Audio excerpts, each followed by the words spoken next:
Greetings guys and girls, fellow gamers, my name is Games4Kicks and welcome back to another stream of World of Warcraft Classic.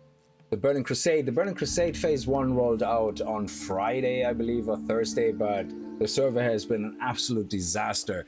I think since Friday, I don't think I have played a session longer than 20 minutes without constantly getting disconnected. It kind of has times of the day where it's not as bad, but overall, that's pretty much the experience. I'm on Thunderstrike in the EU, if you're wondering, which has been hit pretty hard. So it's a mega server, I guess, where everybody's on it. And I think Blizzard so far has been trying their best to counteract any of the issues with adding more layers. I don't know exactly what that means, but I'm assuming it means like multiple kind of instances in the instance. So not too many people are there at the same time, but it's been an absolute crazy disaster. So but it's great. It's great. So I'm not luckily yet in Outland, in a way lucky, because I don't have to worry about all the issues with not finding mobs to kill, not finding nodes to mine, all that stuff. So we are in Feralas, we are level 50 and we have 8 more levels to go before we can get into Outland. So if we happen, not today, but if we happen during a stream to get to 58, we're going to start an Outland straight away. If it happens to be towards an end of a stream, I'm just going to level to 60 before I get to Outland and then start level 60 in Outland, which is a little bit better because you get access to all the quests in it. So excuse me, so welcome to the stream. Hope you guys going to enjoy. Shubi, yes, thumbnails. I don't know what to do with thumbnails. World of Warcraft is one of those games where unless you record it and you cut certain things out, you can't make the thumbnail a highlight. It's pretty tough, so I just usually try to see where I'm gonna be questing and try to find a nice screenshot of the area that is, you know, that we're in, and that is it. So we, grinding, name of the game, you know, kill X amounts of mobs for the quest, but that's all okay, and we are good to go. There we go. I've been continuously playing around with the whole melee weaving. Sometimes it seems worth it, sometimes not. I'm looking at my DPS here, which is my my overall damage per second, and you can see if you, which basically includes the pet. So there's a lot of variables with that. If you have a pet accidentally critting more than once or twice, you know, of course it's gonna raise the DPS, you know, so you kind of have to take averages. Like, so if I just do auto shot, for example, it ends up at around 148 here, but I could be doing the same thing with 3 different mobs and getting different results. So because of, you know, possible grits. I don't know if you can set it up to ignore critical hits or to normalize them. I don't think you can. But here you can, for example, see when we crit, we're up to 190. So if we get lucky and crit nearly every shot, then of course, you know, it's going to be a very high DPS. So you kind of have to take the averages if you want to really min-max it and measure it. Now, one of the things that... Afternoon, how are you, H2O? One of the things that obviously is very important is this Raptor strike has a cooldown of 6 seconds. So it is actually in your best interest to get as close to 3 seconds or even slightly over with your weapons, so that every second melee attack you actually can reliably do Raptor strike. In the moment I can do it every second attack, but sometimes I'm too fast and I do my melee and my auto ranged, and I end up at the mob with just a millisecond before it's ready, and then I have to wait an extra turn. Yeah, so because you want to keep obviously weaving in and out and all that jazz. But yeah, it's been a lot of fun messing around with that, and I absolutely prefer that towards retail. But there's a lot of things I obviously prefer in retail, you know, as well. But yeah, we're gonna do a comparison at some point of the experience between the starter and in Classic and the starter experience. Retail, I created a second account in retail, and I can use that for free up to level 20, which is good. And it means I won't get any of the benefits of my high level other characters and shared account unlocks and all that.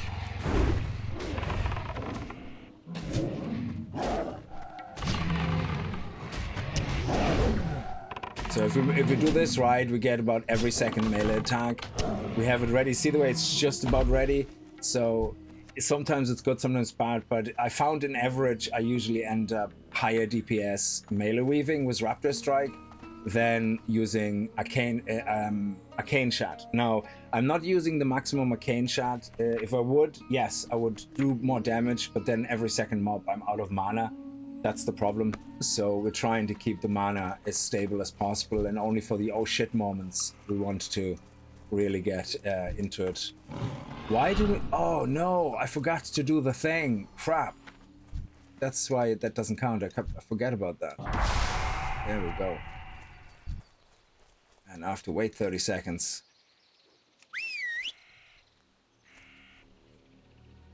I forgot about that. All the things I just killed mean nothing. I have to actually do the music vessel on it, whatever it's called, to extract the soul out of the corpse or something. Yeah, that happened to me last time as well. There was a quest before that where I had to do the same thing with owls in the hinterland. So if anybody's interested, the things that I leveled in while I was off stream, between the last stream and this stream, I was in the hinterlands, which is level 40 to 50. Most mobs in that area that I quested are around level 47 to 50.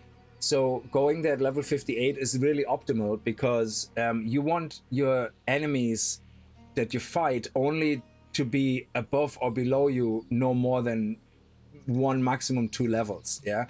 And did I already do this one? No, counted. Great. So if you don't, then your XP gets really bad. So basically you get the most XP, I think, for mobs that you kill that are 2 levels above you. I think 3 levels above you gives you more, but then you miss nearly every shot, because that's how it works in World of Warcraft. Your hit rate is like measured against mobs that are your level.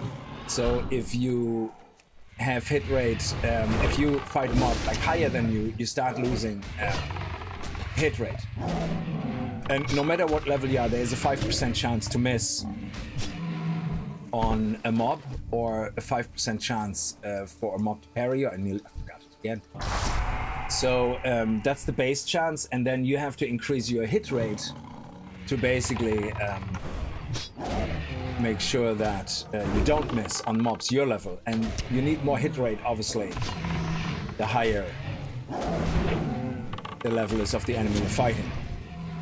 So there you go, 106. So on average, we usually end up in a higher DPS. Let me see. So you see here, the hit rating is measured against a target my level, and it's 0. So I don't have an increased chance. But if I fight a mob levels 51 or 52, I start getting penalties on hit rating. So it gets worse and worse.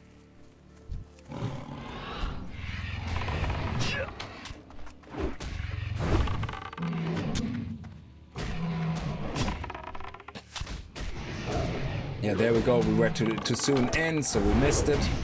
But it's not that we missed it, it's just the timing of it is not perfect, because it's a 6 second cooldown. But oh, I forgot it again. But it's 2.7 seconds is my melee and 2.8 is my bow.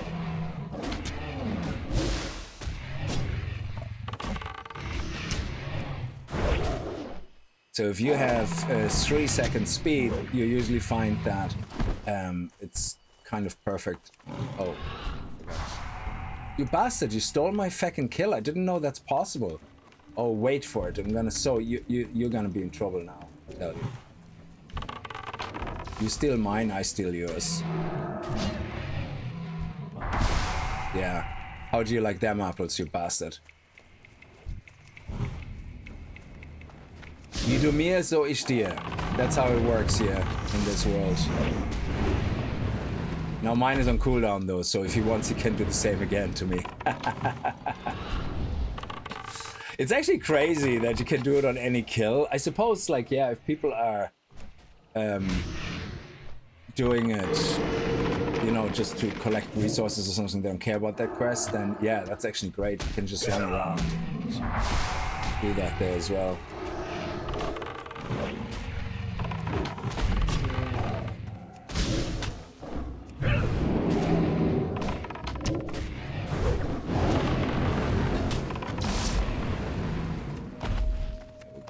Nice. Oh, I don't know if we actually were live on the vertical. Sorry, if the vertical was a bit delayed, I apologize. I don't know if it actually went live on time. I think it is, but we'll see. Oh, yeah, come on. Can we do 2 at the same time? No. Okay. 30 seconds left. Don't come near me. I fight you. So we have 2 more to get. This will be 1. And then we need 1 more. Luckily, there's loads of mobs. So, yeah, everybody's in Outland now, which is great. The hinterlands were actually unusually busy. So a lot of people seem to be still struggling getting to 58, which actually is a blessing in disguise. Yeah, sure, they won't be world first.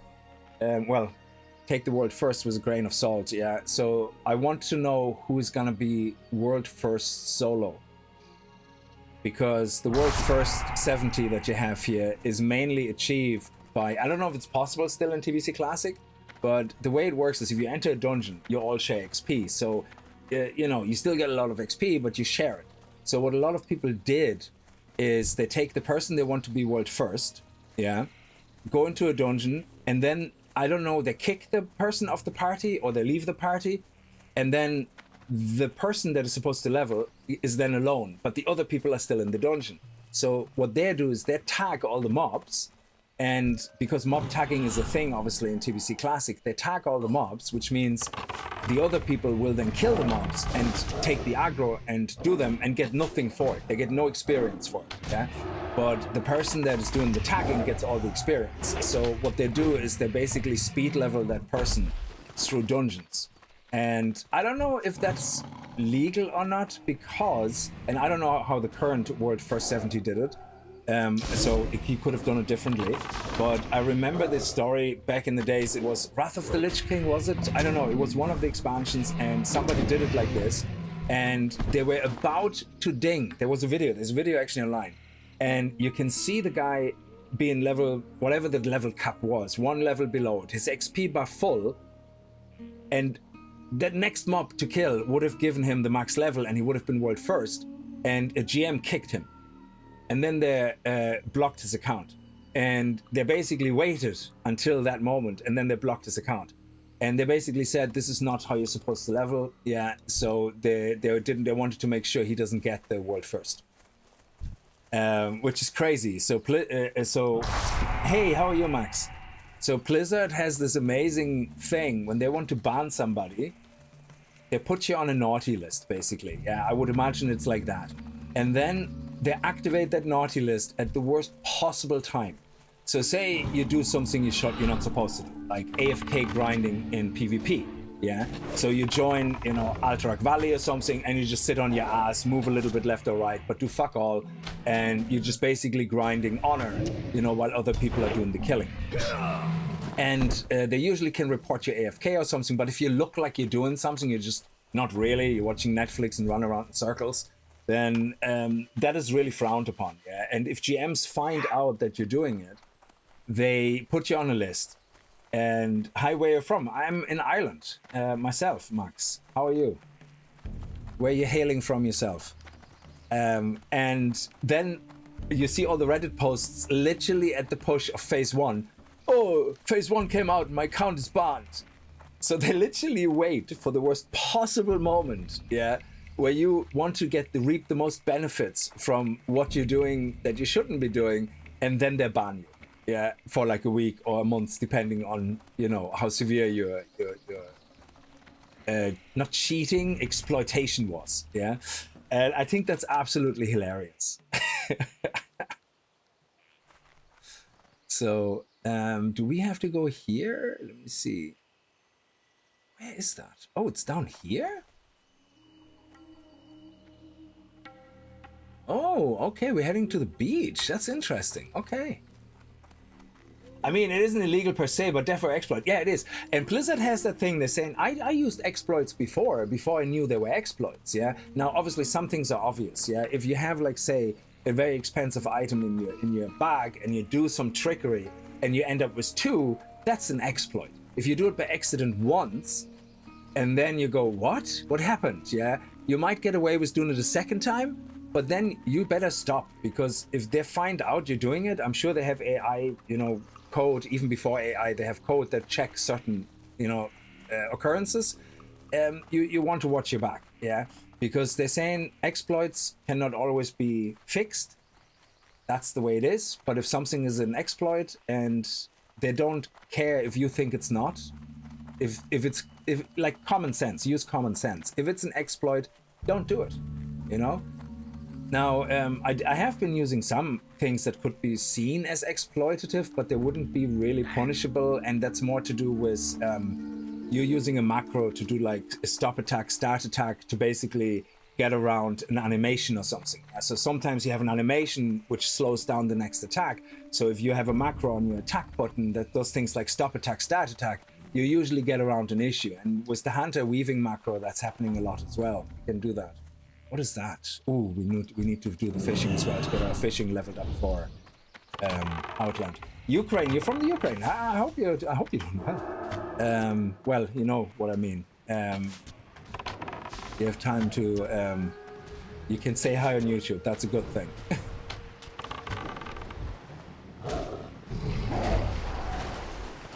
So, but yeah, so you know, if you use exploits like that are clearly exploits, then yeah, don't be surprised if your account gets, you know, banned or something.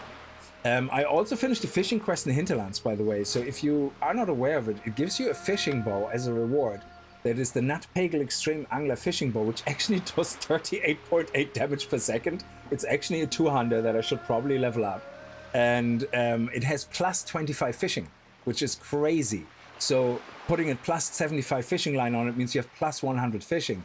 If you put the Aquadynamic Fish Attractor on it for plus 100, it's plus 125 fishing, which is crazy. So you can see it here. It's a beautiful fishing pole. Has a nice green line as well. We're just doing the pools because I still have to level up. So I got my level 300 fishing unlocked by doing a fishing quest that brought me around where did I get it? Not Arathi Highland, Swamp of Sorrows. I like to say Swamp of Sorrows, but I don't know if that's correct.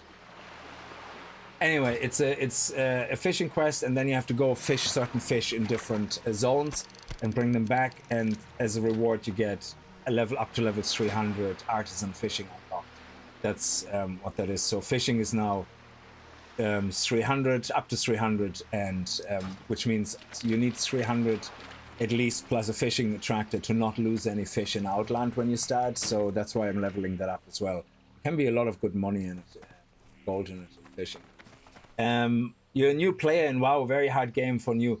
Yeah, if you play retail, I'm not sure exactly what the new player experience is. I created a second account to get to actually experience it. I will be streaming that as well, just to make sure that people can see that is the new way of experiencing WoW, and then go to say TBC Classic or whatever, and they're creating a new character is actually different than in retail. In retail, I have so many things unlocked on my main characters that it's, you know, you can't really play a new character because you get all those boosts, you get all access to everything, all flight paths unlocked. You get automatic benefits. Like, yeah, there's certain things you just can restrict yourself, like don't use any mounts, because, you know, you have access to all the mounts, of course, you know, on the same account. So I created a brand new account just to see, when you start with nothing, you know, nowadays, a new account, how different is it compared to, say, Classic? Yeah. And we're gonna do something that's very non-specific to an expansion, so something like an Orc Hunter or something. Orc Hunter is actually the best race you can really get for a Hunter, I think, overall, because of the passives and the extra. I think there's extra damage for the pet and everything. But I just took a Blood Elf because that was nostalgia. My first ever character in World of Warcraft that I played was the first time playing World of Warcraft was a Hunter, a Blood Elf Hunter, at the release of TBC in 2007. That's when I started WoW, and that was the character I created. Hence, the Hunter Blood Elf here instead of the efficient Orc. So actually we're just gonna render that. That's not worse that much of the auction house. We'll do that. Razor sharp beaks, that's just trash. Okay, I have these guys here for another quest. I bought that on the auction house. There's another thing I need, but they're very expensive on the auction house, so I'm not actually gonna buy them. I'm gonna have to farm them. What do we have here? Another eels. Okay, that's great. I'm actually gonna fight with my fishing rod for a second to see if it levels up anything. It would be great if it would level up fishing when you fight with your fishing rod. That would be crazy. Devs love to see you replicate your found bug. It's a value data, so they don't stop you on the spot. Yeah, so it happened to me a few times that I did something really weird and I didn't even realize. It was accidental, obviously, and I ended up with some weird resource, and I'm like, huh? That's not supposed to give me that resource. Yeah. Hey, Treelock, how are you? And I thought I did something wrong, so I did it again. I was like, then it worked normally, and I'm like, what? I must have seen that. And then whatever way, I did it a few times and I couldn't replicate it, but then it happened again. I was like, what? And it had something to do with a cast timer or something, yeah? We actually want to level up, so we're gonna put the fishing lure on. It was something to do with a cast timer or something that I had to time it exactly between a certain cooldown of another cast or something, and all of a sudden I ended up with a different resource from a skin or a hide. It was really weird. I don't really remember.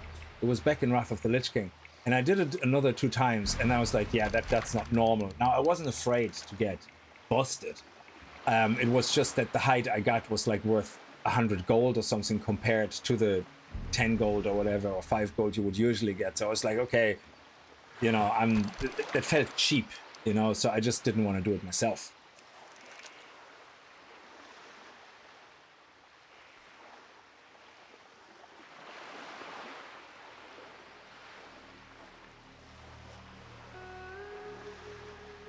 Where is that boat coming and going from? Oh, we got a mithril trunk. Let's see. What did we get out of that? Nice, they sell for... So we can see that here. We got a bolt of mage weave from it and some rugged leather. Rugged leather actually sells quite well, so skinning doesn't really pay off in the auction house until you get approximately here to rugged leather, it seems, yeah? Because everything else sells nearly the same value as the vendor. So it's not really that valuable. But rugged leather seems to be good. So...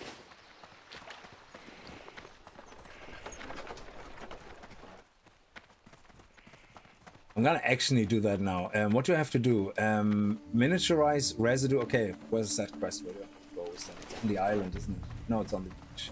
Very good. We're gonna head down there and see. And I'm gonna actually smack him with my fishing line. Oh, we have another pool here. That's awesome. Because if I can level up my fishing while we're at it, that's always gonna be great. Firefin snappers are worth nothing. I think they're used in one alchemy recipe, and that is not even used much for anything, so...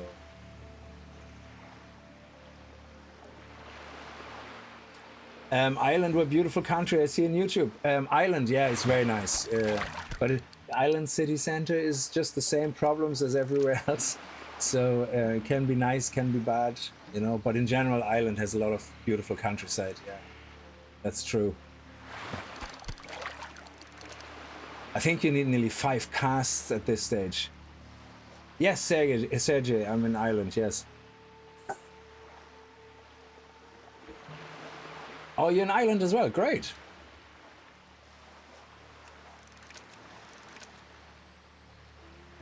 And weirdest thing is duping isn't even the biggest problem for the economy. For a long time, botting rates was a thing, just raw gold flooding the server. Yeah. But I was actually surprised that they didn't allow the guy to become world first on... So if we do that stamina buff for 15 stamina, and then I eat my grilled squid. So I have grilled squid here, which is a great recipe. It gives you 10 agility. Yeah, only for 10 minutes, but it's really great, and it's very cheap to cook. So it's a very nice bit of food.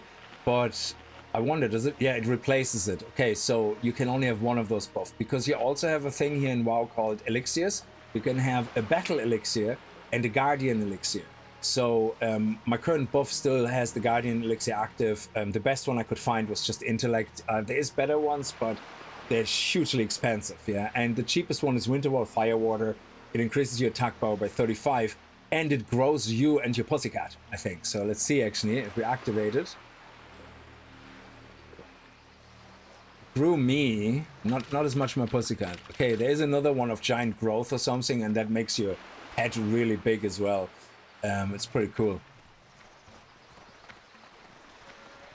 Getting sidetracked now with fishing. That's terrible.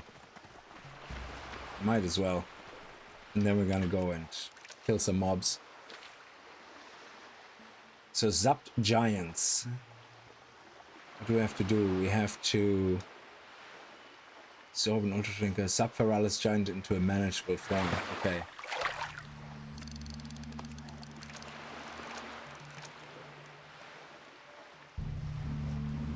A big mouth clam.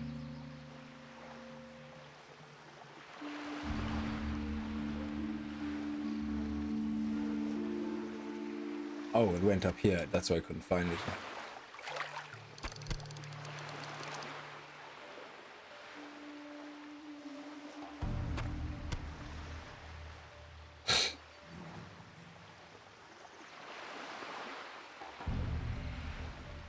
You will come to Island then. Yeah, I definitely would recommend it as a place to visit. Living, I don't know if I can recommend it or not. I mean, I like it here, but I left Germany when I was very young, like 19. Like, so I don't really have a strong comparison. No peril, so we can throw that out. So these clams that you get, the big mouth clams, they're very good. They're when you open them, they give you a zesty clam meat, but which is not that amazing. It's very good for leveling up cooking to a certain for a certain range, but what you really want out of that is the golden pearl, because it sells for nearly 2 gold on the auction house. Okay, so let's go hunt some giants. So where are they? I mean, they should be respawning here. People just killed them here, I think, so... I mean, you shouldn't be able to miss them. More fishing. Yeah, I can do that another time. So usually what I do, I just sit myself somewhere and plonk myself in a high-level area and then just keep fishing. Oh, this is crazy. This is nice. So many fishing things. I think eel is actually also worth about 10 silver. So, well, 11 silver on the auction house approximately. I sold them for... Actually, 11 silver. Wow. I sold them for 3 silver. They went really up in price. Yeah, a lot of things are going up in price right now in the auction house because... where's all the giants? Oh, here they are. And they're... Oh, elemental core, fuel for sapping. See, elemental cores as well. That's what that is. There we go. There's one here. And I'm actually going to see now if... what do I level up when I hit them with my fishing rod? Yeah. It probably uses my fishing skill. Look at that. It does like 124 damage. That's crazy. And what about my Raptor strike? Oh, I can't do Raptor strike with it. Oh, that would have been so great. Because it has a 3 speed, which is perfect for Raptor strike. So you do like the melee attack. Then you do the ranged attack. Oh, now I'm slowed down. Melee attack, ranged attack. It's the perfect speed. But yeah, because you can't do Raptor strike on it. Oh, that's a pity. What do we have to do with them? Do we have to zap them too? No. Hang on. Giants into a... So what's the fuel for sapping quest? Fuel for sapping. Oh, that's just drops. Okay. And then we get a new leather hat. Okay. And not really good for us. Our current leather hat is much better. Yeah, so that's just drops. Okay. Yeah, we just have to keep killing them. That's fine. It's a pity because it does actually 140 max damage compared to the 128 max damage on our axe, so it would have done way more damage.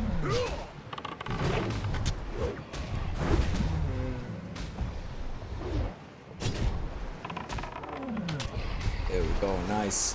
189 DPS, that's nice. Obelicious, how are you? I see you at level 50. Yes, I have 8 more levels to go. It is so painful. Well, it's not a negative painful. Painful as in I'm very eager to get to Outland, of course, you know. So, but yeah, I love leveling in Classic much more than I thought. Well, Classic, I don't know. I never really played Classic. Because it's just so hard. Like, you can't summon to dungeons and all that. Well, it's fine. So what you usually do is, and once you get used to it, it's not too bad. Like, so what you usually do is, like, you take an evening where you say, okay, today we're only gonna do dungeons, yeah. And no, okay, there's nothing here. You have to zap the giants as well. So let's go actually across and see if we can find some. So this is all water elementals. And there's supposed to be giants mixed into it, but I can't see. Oh, here we go. Do I zap this guy straight up? Oh, sweet! Haha! Not so big now, my friend, are you? Yeah, I missed that one.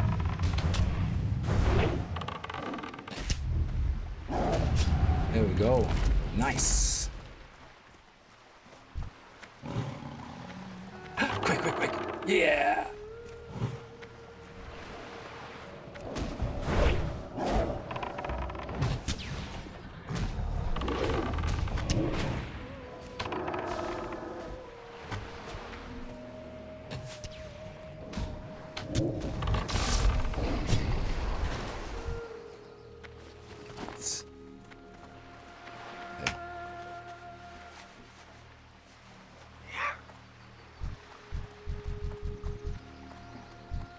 Loads of different types of giants around here.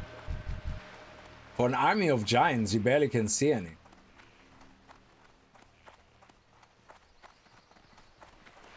Can we go under the bridge?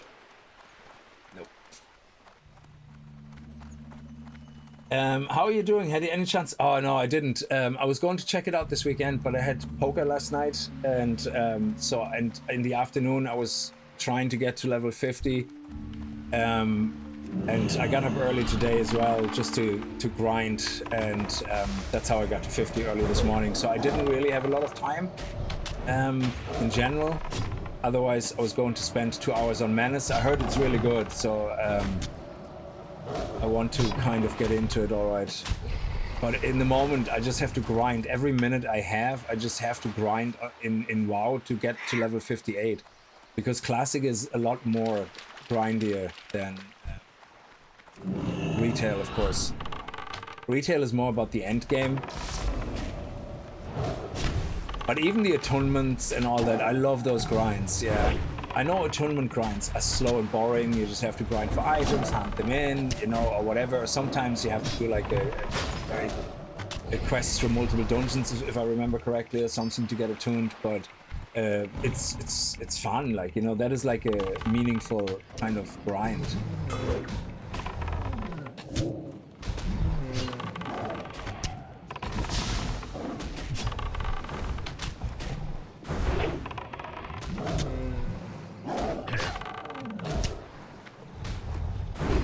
Go. Yes.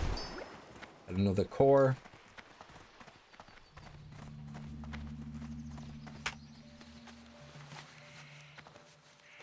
Yeah, it's not as many giants now.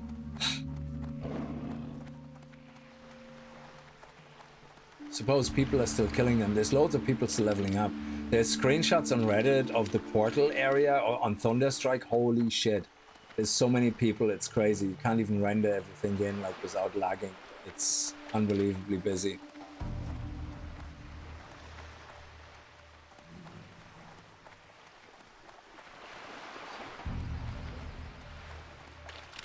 Yeah, if I would fish all of these things, I would be already 250 probably, or 240 fishing.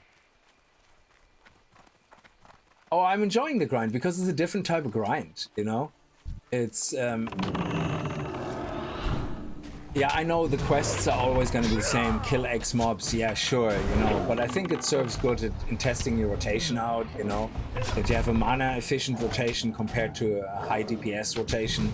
So if I get all of a sudden mobbed by 2-3 guys, it's like immediately you switch mode and you go, okay, you know, now we're going to full on DPS mode and utilize all our buffs and cooldowns. Oh no. Quick. Quick, quick, quick, quick, quick. I want to get one. I want to get... Oh, I'm in combat. No. Can I get out of combat this way? No. No. Ah. Bastard. And he's fishing casually there. I want to get one fishing hook into that. Come on.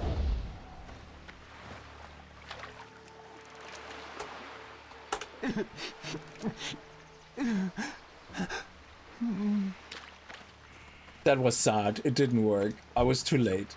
I didn't know you can't fish while you're in combat. Oh, there's another one over there though. Yeah, these ones are really, really good for gold if you ever get stuck. That's why fishing is so amazing. The randomness of things that you can get with fishing. So, oh yeah. So these things here are the floating wreckages, and the higher level the area, the higher level the treasure boxes is. So I think right now we get mithril, which has a lot of chance to get these type of things. The bolt of mage weaves, the rugged leather, the more expensive stuff. And sometimes if you get really lucky, what did we get here? Just now, nothing? Oh, strangle kelp? Oh, you disgust me. Well, strangle kelp actually also started selling for much more. Again, like a lot of things started selling for more because everybody's grinding. Everybody's grinding resource professions for Outland.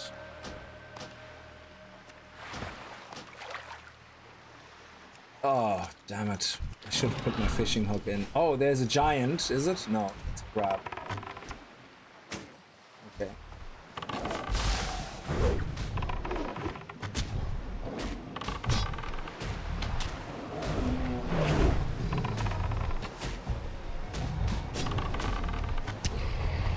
Nice. Okay, at least we got over halfway through the course. I'm gonna get this guy as well.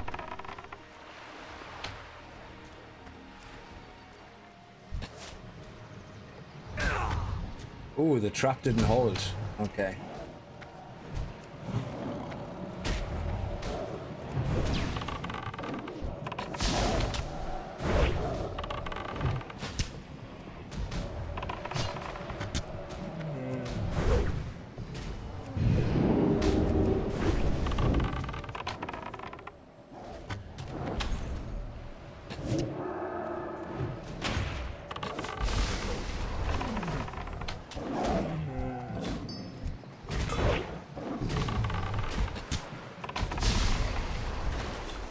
Nice.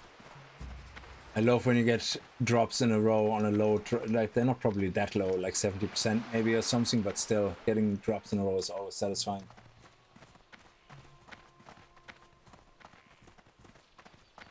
There we go, nice. 2 more, and then we have the giants left. Ooh. We have to get 15 residue. Oh man, I don't know if we can do that quest. Like if there's so much competition with the giants, then it's gonna take forever to do this quest. We might be better off skipping it.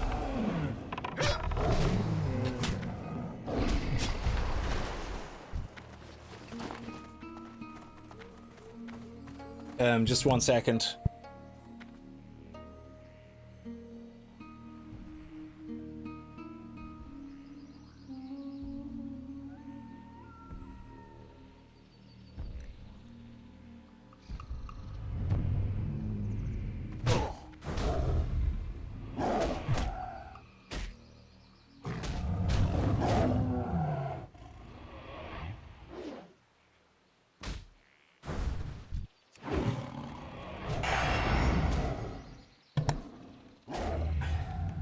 There you go. Sorry about that.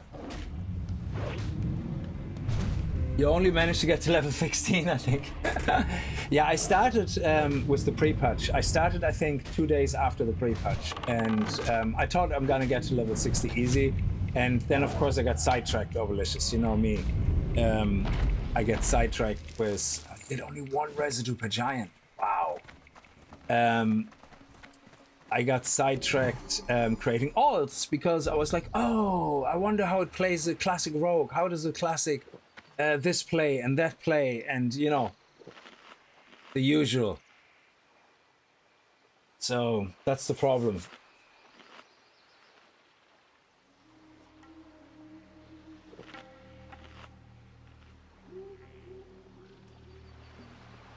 You get sidetracked, and then I think I started playing a paladin till level 22, a mage until level 23 to start AoE grinding. The mage will be my endeavor of only leveling AoE grinding. I might actually delete him and start again, yeah, because I want him to be purely AoE grinding.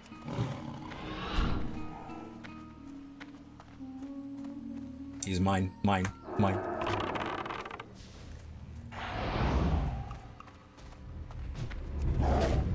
So even with the limited arcane explosion and fire in the beginning, you know, just doing that is actually not the easiest. And I really want to make a plan on where to grind. And yeah, sure, it's like, you know, whatever. But because I'm gonna be taking enchanting and tailoring, you're just gonna make money non-stop, like, yeah, because all the greens you get, you disenchant. Yeah, I remember when we both had mages in one classic version and just went farming mobs everywhere. Oh yeah. Oh, sorry. I don't remember who I did it with. Who did I do the dual Frost Mage arena with back in Wrath of the Lich King? That wasn't with you, was it?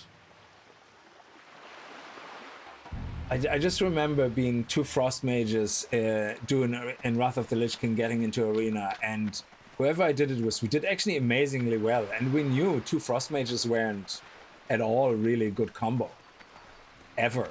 But whoever did it was, we got into the 1800 rating, like we got quite high.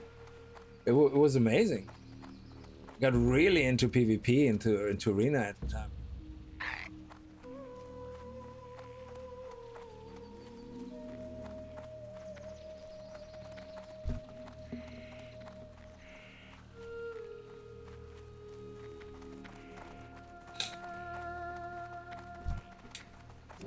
And then we tried to do Trip Arena as well.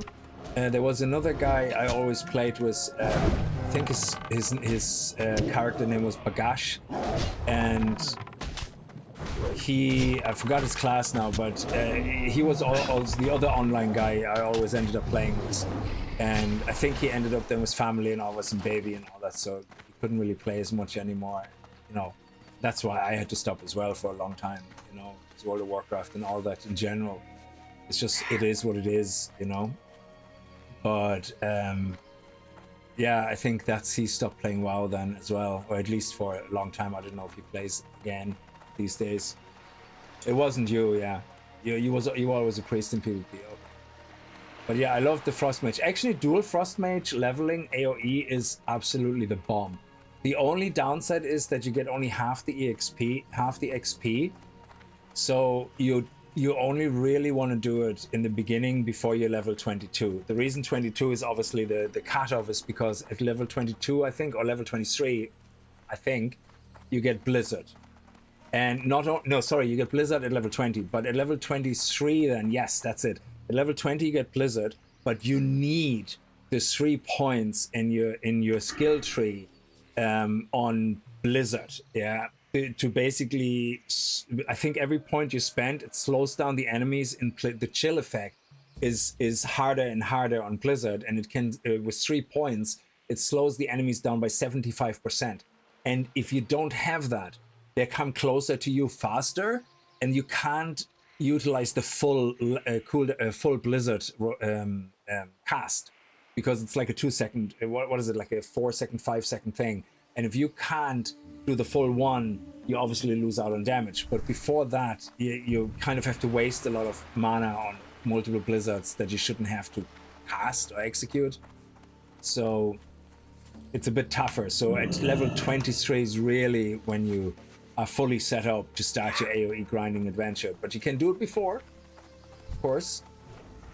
It's just harder, especially before you get Blizzard. Before level 20, you have to use Arcane Explosion a lot. You have to use ground fire thing as well.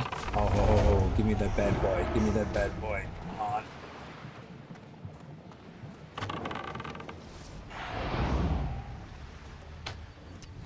Nice.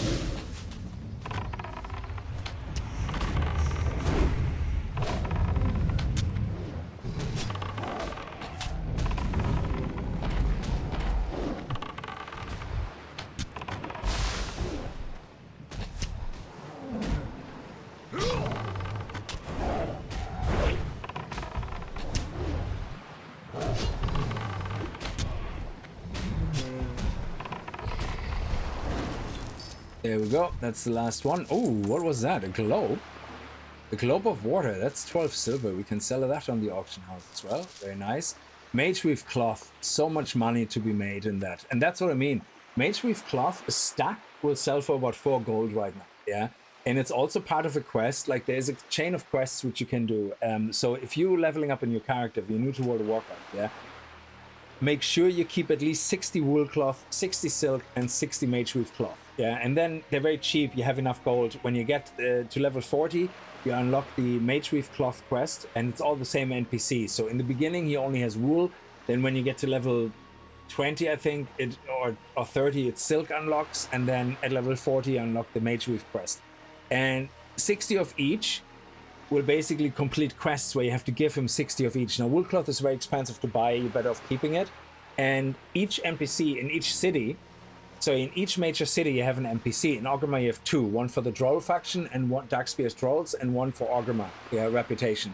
And the reason the NPCs exist is so you can actually grind reputation with the main city factions. So you do wool, you do silk. Wool gives you 950 XP. I just did it earlier. Silk gives you 2,700 and something, and then Mageweave is 4,730, and then something like that, 750. And then Rune Cloth, which you can buy from the auction house very easily, is the quest unlocked once you did those 3. And I don't know if you need to be level 50. I was level 50 when I did it, so it could be that you need to be 50 for it to unlock.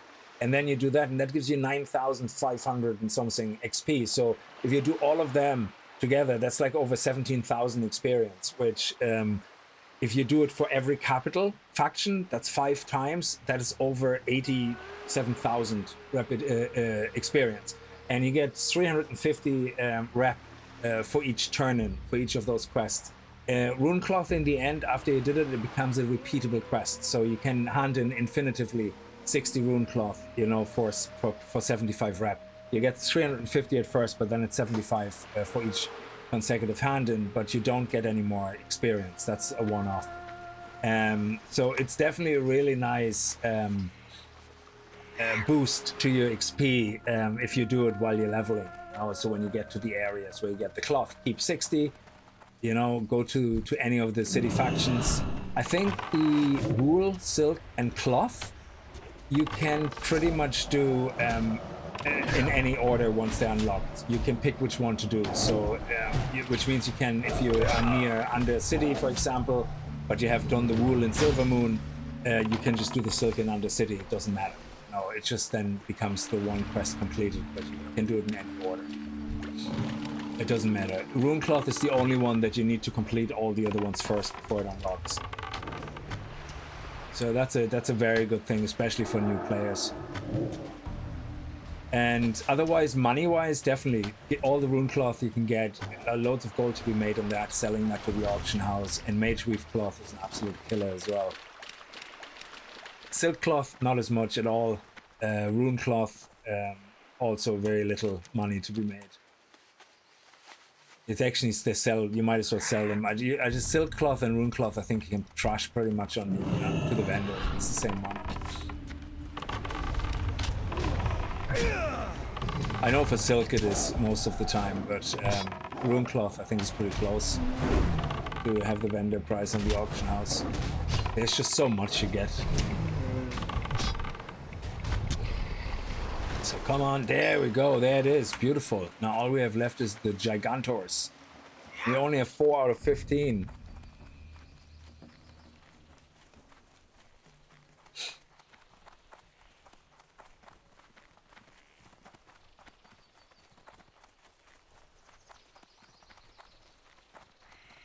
No, we don't. Well, I'm gonna kill you for experience, but I suppose might as well.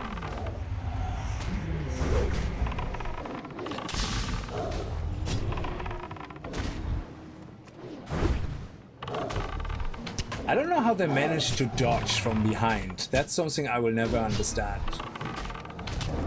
How do you dodge from behind? I know if you're Super Ninja you can, but in game mechanics, if you attack from behind, the enemies can't dodge, unless the dodge was for my pussycat. What's my pussycat now? Oh, okay, he's level 49, he's not 50 yet. Okay, that's why.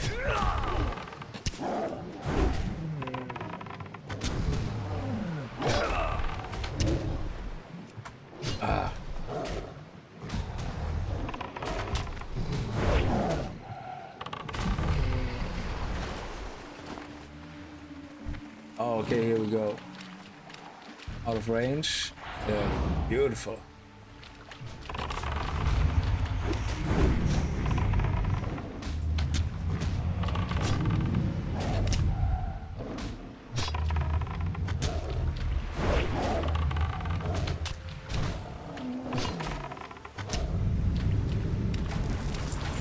Okay.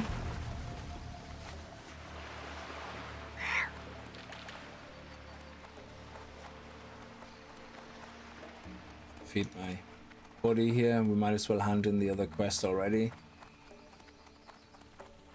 And then we're nearly 51. Yeah, what do you want? Be good. Keep it real. So we get a hat, and that's not bad. That's 6,300 expectation, and our reputation went. Experience 6,300, and you can. Oh, you can do it again.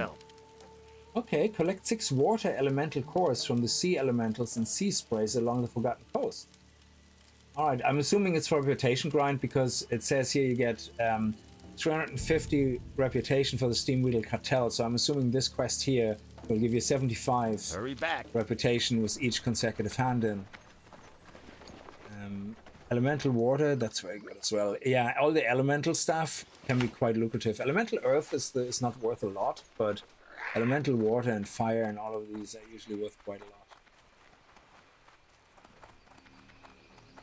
So let's see, where is more giants? There's a cluster of giants over here, so. And we might as well keep killing these things, they're good for experience. Actually, very good, let's go over here.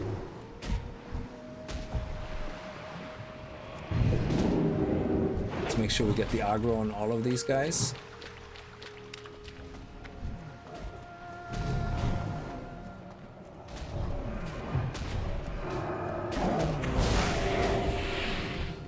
I think we can do this one as well.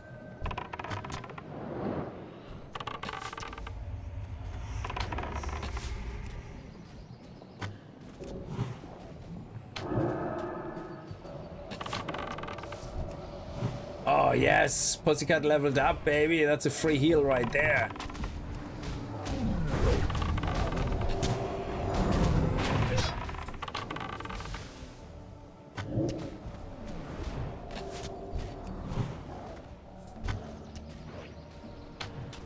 Beautiful. And give you another heal. That was good mana management we did there. Very nice. Not panicking. Just taking a chill.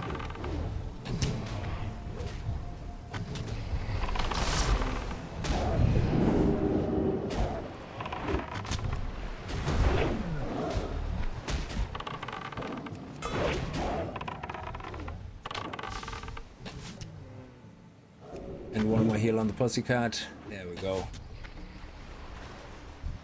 That was nice. Oh, yes, we got another water elemental. Ooh, wow, another water element of water. That's 3. That's a gold. That's nice. And we got, oh, agility and stamina. 14 agility, 14 stamina. Do I rather intellect or do I rather stamina? It has more armor as well, and it's a stamina one. It's an upgrade to agility. Because intellect only gives me more mana. I don't think I actually get any. We don't use spells, so the critical hit chance is actually redundant, and we have a shit ton of mana right now. So I think more stamina means my pet gets more stamina, and that's maybe better right now. You kind of need a mix of monkey and falcon, but I have a few falcon already. So yeah, I have. Yeah, let's go. It's an upgrade to armor and everything, so let's do it. Yeah, there we go. And then we can scrap this. They do sell quite well, these type of things, on the auction house. So there you go. My pet got a bit more stamina as well, which is obviously good for survivability. Our mana went down a little bit, but that's okay. Do we have any enchants for legs? I don't think so. I haven't seen a single leg enchant yet. That's crazy. I think that's because they wanted leather workers to be the leg enchants only, but then you only get armor, which is kind of meh. No, it's, I don't know. It sucks a bit.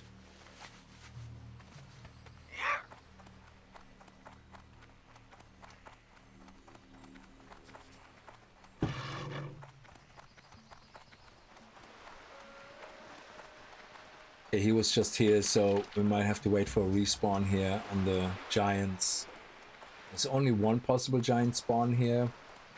Well, we need to grind anyway. So one of the things, again, if you're new to World of Warcraft, while you're... Ooh, I see you.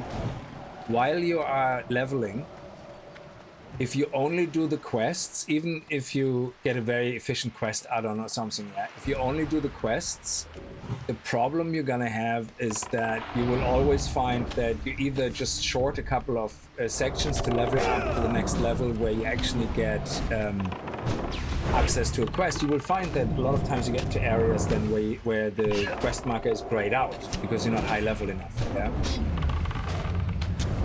And if that happens, the best thing you can do is when you come across a quest where it's like, oh, grind X mobs, yeah?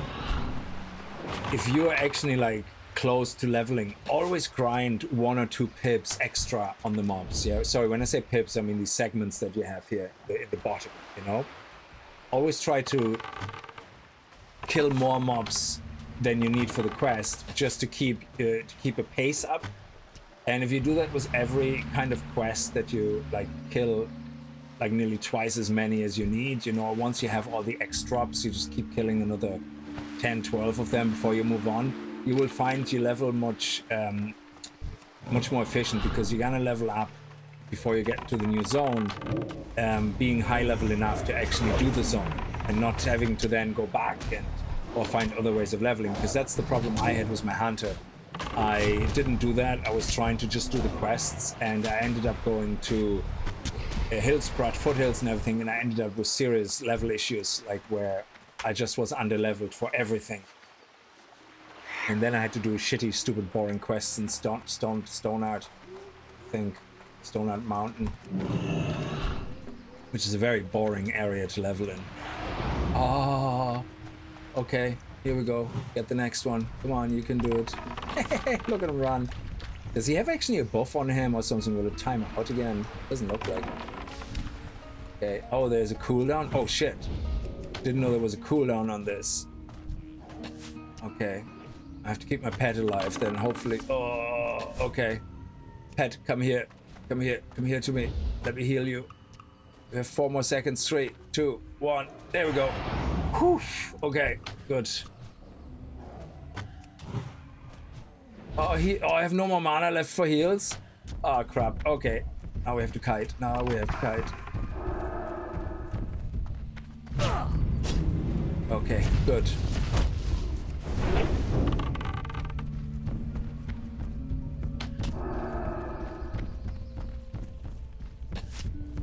Wing clip is great. Come on, I need a little bit of mana back. Actually, I have a thing for extra speed.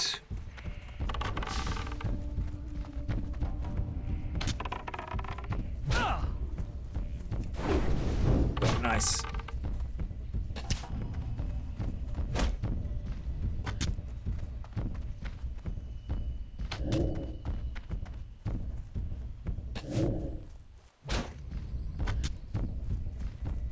Okay, Raptor strike.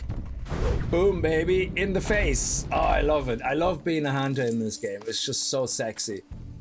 It's like, there's something so satisfying in being able to do things like, you know, where you're like, shit, I'm gonna die. I mean, I still had a health potion on my finger, you know, ready to go. So where I can nearly heal up full, like at this stage, you know. So then I could have, if I would have taken my time, I would have gotten enough mana for freezing trap.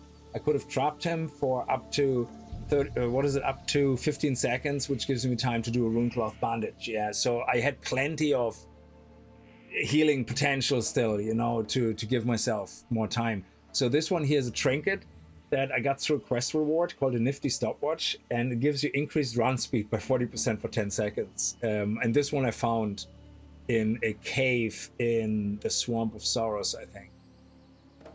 Where did I find it? I think it was Swamp of Sorrows. Where's Swamp of Sorrows? It's... Yeah, in this cave here. So there's a lot of Morlocks and stuff like that, and one of them dropped the Blazing Emblem. But it's a bind on equip, so you can also get it on the auction house for 2-3 gold if you want to. It's very good when you want extra fire resistance. It also gives you plus 15 fire resistance, but that also applies to your pet. So if you look at your pet, it also gets extra fire resistance from that, which is great. So let's actually get some mana back and resurrect our pet. That was good. We got 8 out of 15. Let's give you something to eat to make you happy. Eat and drink. Brewdog, how are you? How you been? Is it your Blood Elf? Yes, it is. Yeah, the Blood Elf Hunter. We're finally level 50. It is slow going, you know, but I'm trying to do efficient leveling. You know, I'm following the TUG guideline guide, which is 90% of the time correct. There's a couple of things out of order where you have to use common sense and go, hang on, why am I not doing this quest yet already? So there's a lot of times you find that, and I don't know if that's because they changed things for TBC Anniversary, because this is based on TBC Classic, I think, and some things might have changed in the meantime.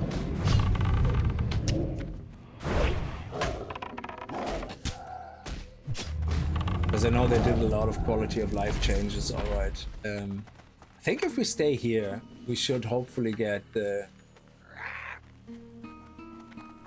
giants respawns here pretty quick. That was one giant.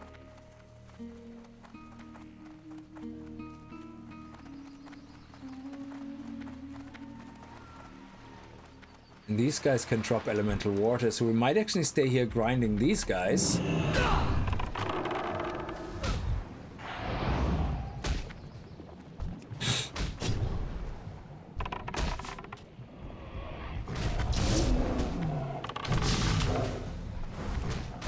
So that's why when I grind mobs, I usually don't use a lot of my skills except for Raptor Strike, because it leaves me with enough mana then to be able to survive these oh shit moments where my pet dies, or you know, I need that extra heal on it.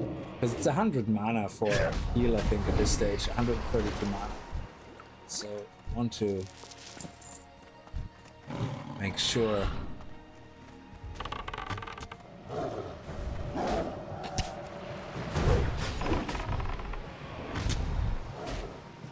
Giant hasn't spawned. There's a giant which can spawn from behind us.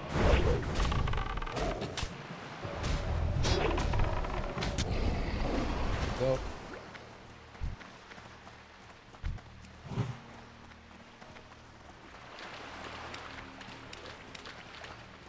Okay. Giant can spawn here. Okay, why can't you attack this guy? My pet cannot attack this guy? Why? Oh, now it can. Yeah, sometimes mobs are kind of stuck in the environment where the pet can't attack them. That happens a lot in Tanaris in... oh, I forgot what they're called, but there's a lot of humanoids that you have to kill, and every now and then these humanoids sit under a tent, yeah? And your pet just can't attack it. Can't get it under the tent. You can shoot them, and it's absolutely fine, but they won't come out of the tent chasing you. They're stuck in the tent, and you can't really attack them either. So it's really weird. Oh, there's the giant. Oh no, that's a crab. Okay, don't attack the crab. Stay here, stay here.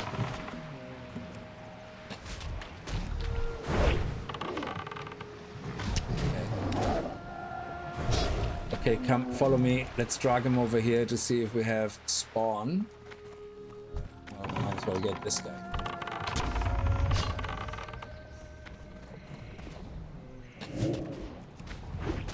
So the other giant, there's supposed to be a giant here.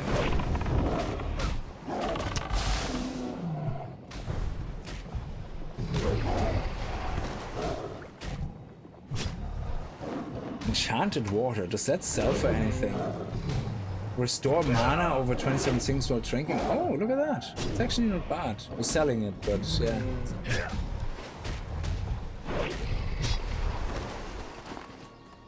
These guys are 274 experience. They're not bad at all. They're still yellow. If it's yellow, it's the best color. And then the closer it is to your level, obviously the better. And then if it's slightly above your level, it's even better again.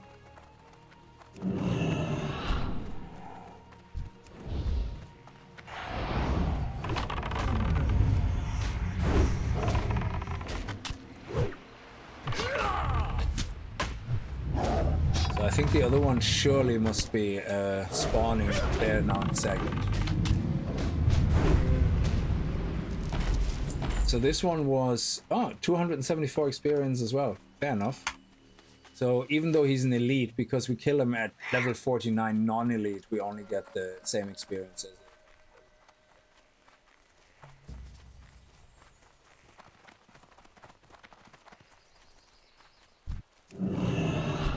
And grinding mobs is not bad. You might think, oh, it's a waste of time. You know, it's not really, because, you know, look at that. We're leveled up already through 2 pips, and that's good. You know.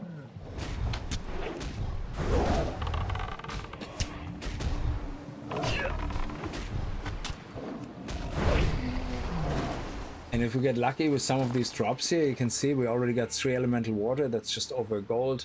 These things don't seem to sell much, but you know, 25 silver for us. Oh yeah, we got a big moth. Yes, look at that. That was a double whammy. A double whammy on the loot. Sorry, the reason it's so slow is because the servers are completely overloaded. So if we get disconnected every now and then, it's just what it is. Unlike retail, Classic runs on a big mega server.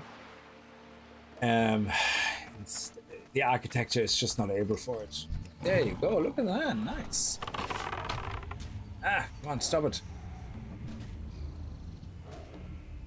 What happened? Actually, you know what, let me put that here so I don't have to accidentally click on shit.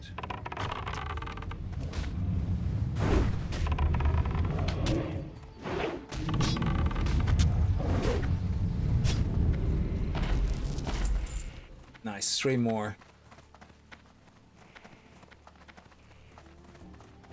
And they're gonna be pretty much around here.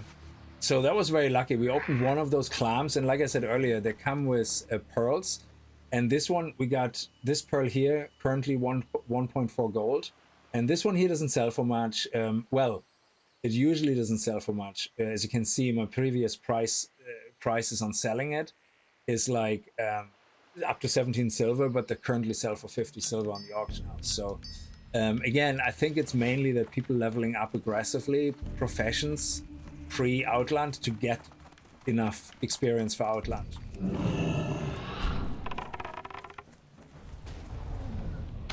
Because unlike retail, where you just basically go, oh, I buy the Outland version of leatherworking, or the Outland version, you actually have to be 300 in your profession before you can learn that profession in Outland. which I think is so much better. But of course, you know, with the expansion fatigue that retail WoW is suffering from, you can't do that. Jesus, imagine somebody wants to get into the new expansion, wants to try out leatherworking. Well, sorry, unless you're, I think at this stage it would be like level 900 leatherworking, you know, you can't learn it. So they had to come up with something. So they made each area with a unique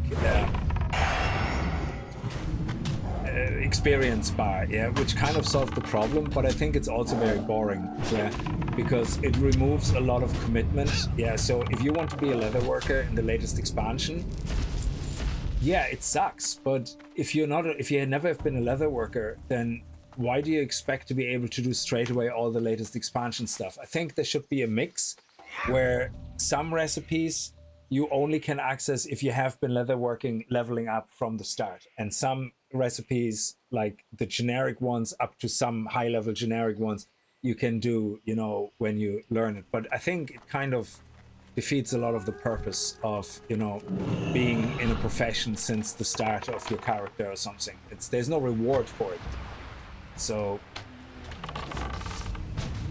like, I preferred it when you had to create alternative characters for your professions, and now you can just profession swap pretty much, because all you lose is like a little bit of recipes or something. Like, it's not that deep anymore, which is kind of a pity. It used to be a much bigger deal changing professions. So I think a lot of that dumbing down is works against the game, I think, in a lot of ways. But yeah, I get why they did it, you know, because the new player goes, oh, I want to be a leatherworker, but I don't want to start in the old area where there's nobody there. You know, so yeah, it makes sense.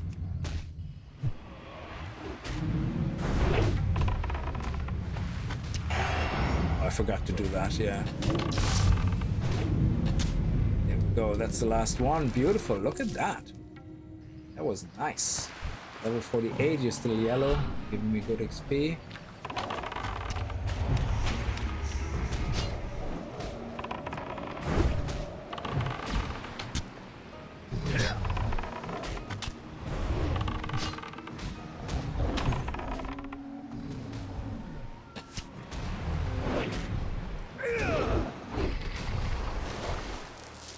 And another global water.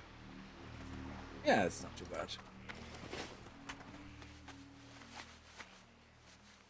Hans, how are you? Good morning. Good morning.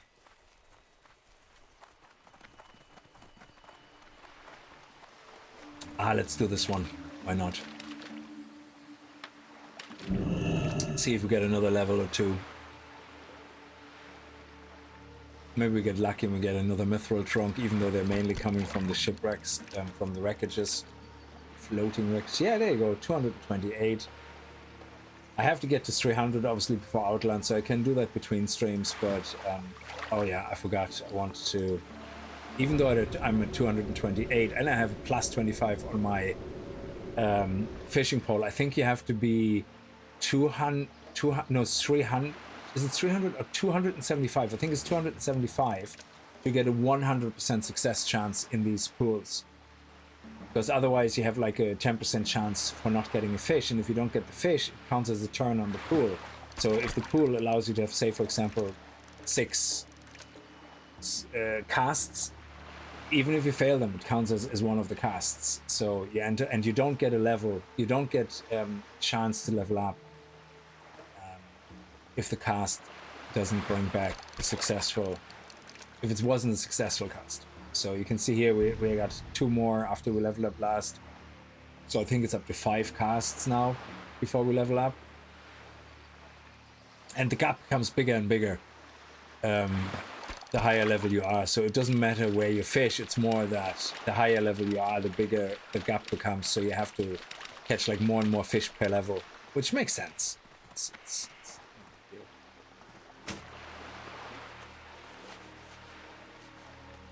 oh, you level 62 in Sangamash. I'm so jealous, man. It's so awesome. So what happens if we kill one of those guys as an elite? How much experience is that? If we can even manage to do it. So let me just heal my pet. Well, he's dying pretty fast, so...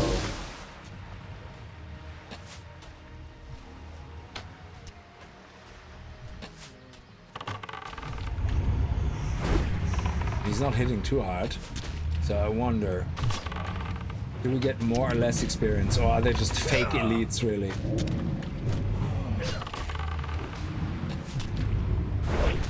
Yeah, still 274.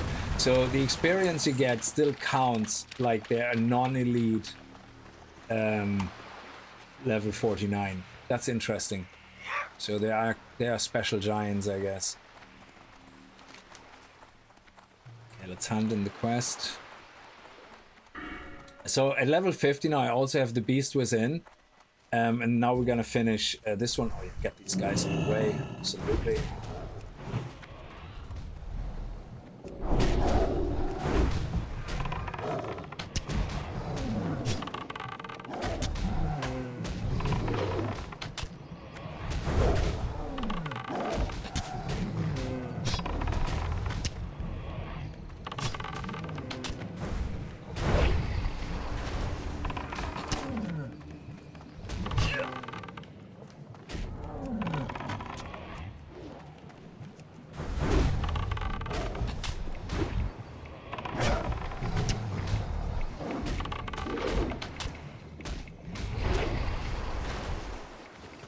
Nothing, but get the experience, which is great.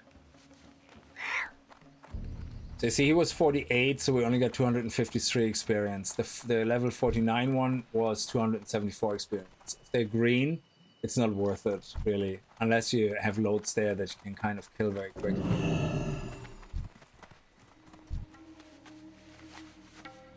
And I think if we kill a level 50, it's gonna be 312 XP or something. How are we doing on our pet? We have 19 training points.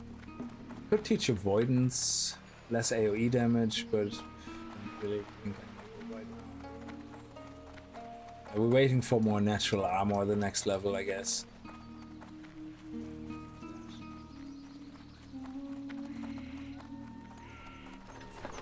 Hey, yeah, keep it real.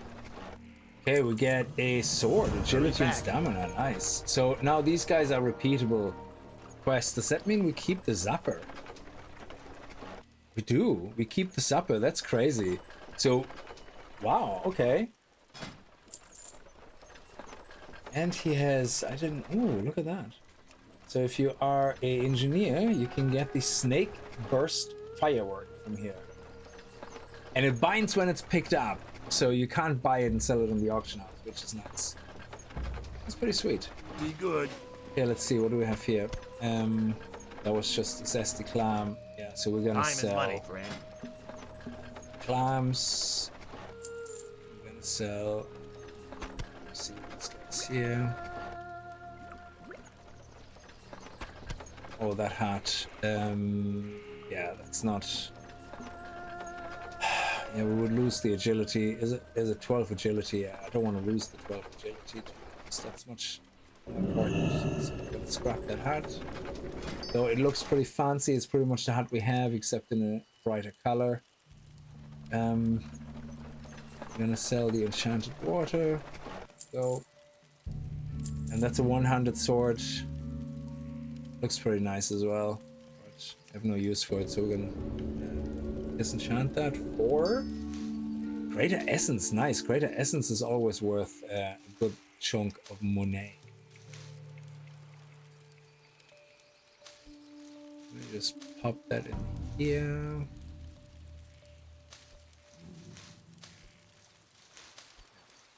And this we sell. Have a good one.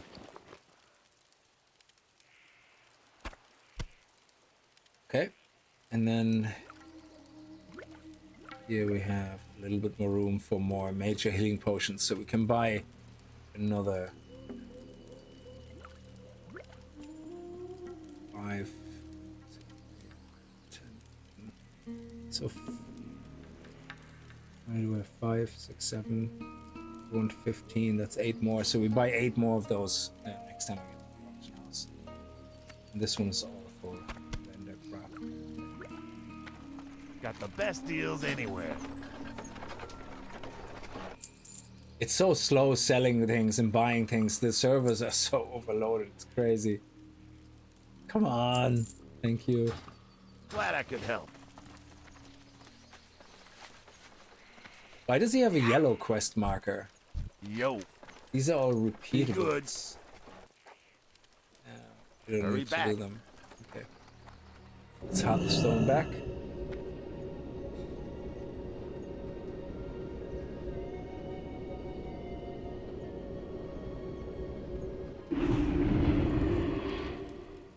Oh no, I know I have to use the shrinker. I was just I completed that already. I was just curious if we get more experience if we kill them as elites, because then I would have spent some time killing them. And let me send everything over to my bank alt. No, hang on, not this. Where is? Oof. Yeah, I think I had that problem before. There's no smelter here, I think. Oh, yeah. There's no forge.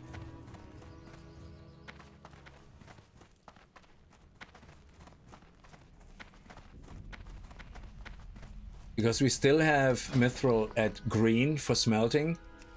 So there's a chance of getting a level up when we smelt it. A very low chance, mind you, but there's still a chance. So yeah, I'm gonna send everything else. I'm gonna keep that until I find somewhere to smelt it.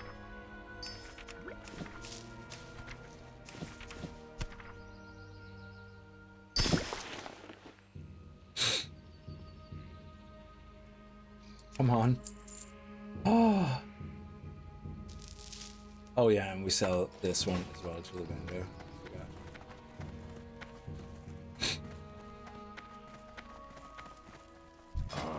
I have just the thing for you. It's actually a repair vendor. Looking for something Oh, special? nice. Do you have? Yes, you do. Let's see. There's 3 left. We might as well destroy them by 200. Walk Excellent. with the earth, mother. So now we have 3,200 hours again. You have 300 gold now, yeah. I'm up to 110. I bought a lot of things from the auction house for quests where I could buy the items rather than grinding for them, because the drop rate was atrocious and the competition was just sick. So, and sorry, I bought a lot of cloth as well, which was quite a lot of gold, like for the cloth quests to get some XP from that. Later, be seeing ya. Okay.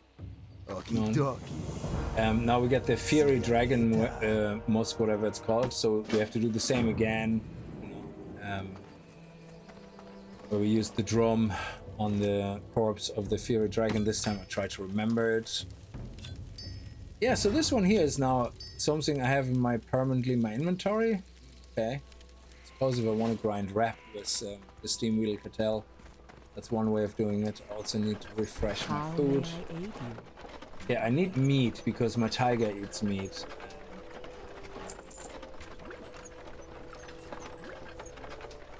So I do need to find someone who sells meat.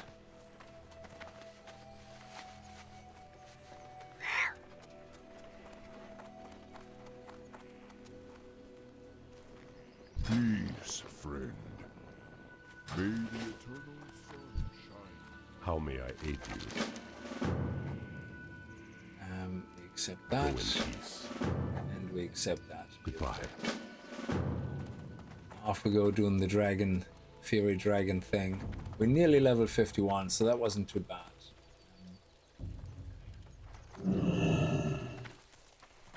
Still can't believe there is no forge here anywhere. Oh, okay.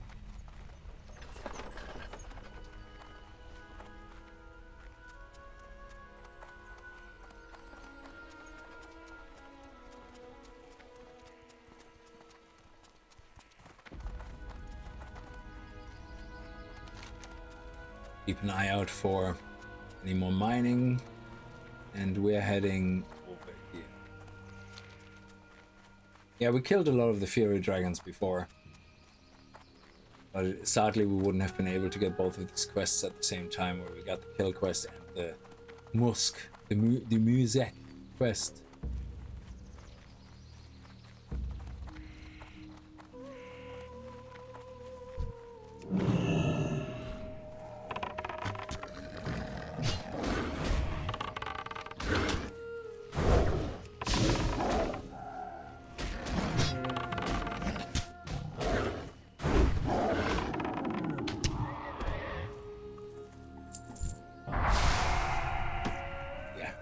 I was just about to say. We might as well kill these guys along the way. They're only level 43, so we'll get atrociously bad XP for them. But might as well. Oh, he resisted. He's like 7 levels below me and he resisted my silence. Wow.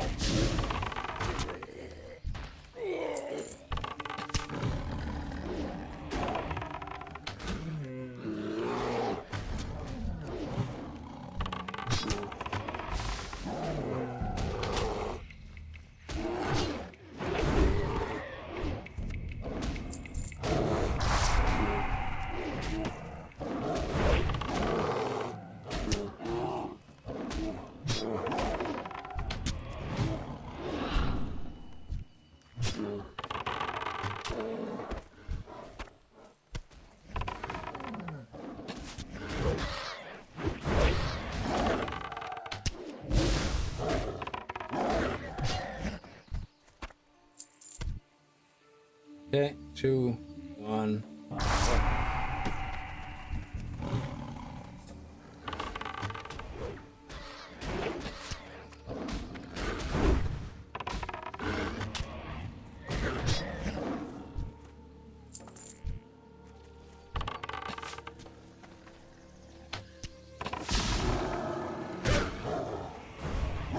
Wait a few more seconds. Yeah, the cooldown is pretty hardcore.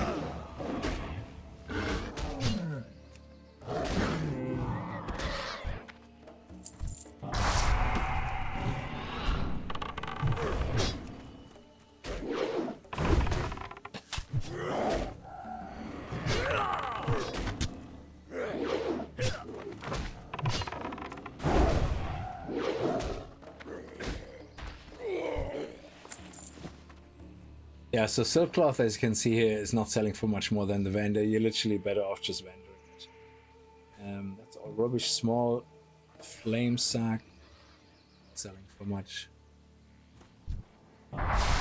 Go.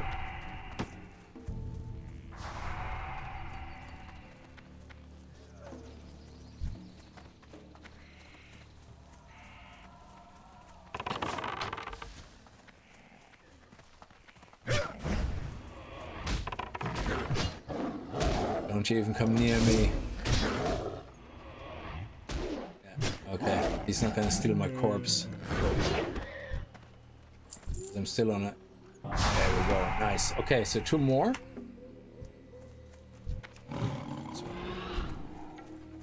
This guy here.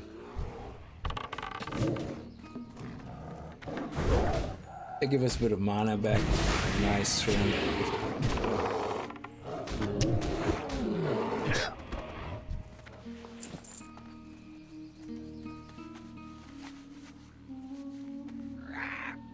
You're slow. You see many 70s already.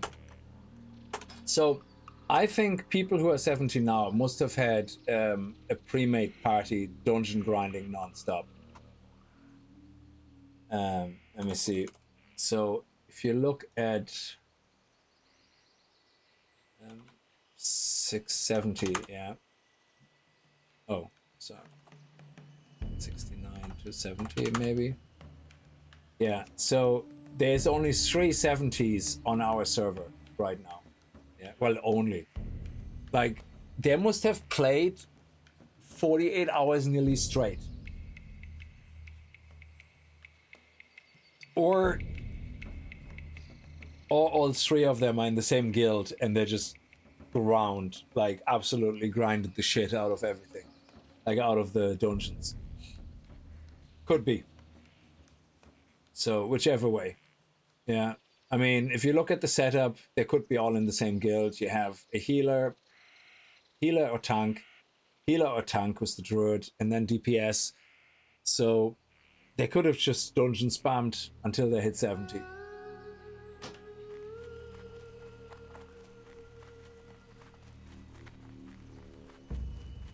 You see, I don't like, I mean, I like the idea of speed leveling and practicing it and being good at it and trying it out, but not on my first character. On my first character, I like to enjoy the journey. If I want speed leveling, I just go to retail. Every time I cough or fart, I level up 2 levels. Like, yeah, so it's literally retail is like Diablo 4 at this stage, yeah. So, Brims, we have 50 times 70s on our server. Are you joking? Also, are you insane? Thank you so much for the $50. That is absolutely crazy. Thank you. That is unnecessary, but absolutely appreciated. Thank you so much. But yes, 50 70s. That is, oh my god. There must be major guilds. Do you have like loads of raid guilds on your server? Because that makes sense then. If you have loads of raid guilds. Oh, that's what a who. Oh yeah. But if you say who, and say for example, I do 47 to like 48, yeah? You can see it shows me a whole page. Sorry, that's only Feralas. Yeah, so if I say without the location, so here, you can see it here on vertical as well now. If I say show me, oh yeah, you're right. That is crazy. How come when I say without zone, here we go. So 23 people are level 47 to 48 overall, 24 people. So if I put the zone in, let me see. If I put the zone in 47 to 48, then it finds 50. How come without the zone? Oh, do I just do this? Yeah. Oh, okay. Sorry, I did it wrong. So if I say 70, yeah, look at this. There's way more. Yeah. You're absolutely right. Holy shit. Yeah. Sorry, that was me using the command wrong. I forgot that -Z kind of does a zone thing. So we have already over 50 as well. That is insane. Wow.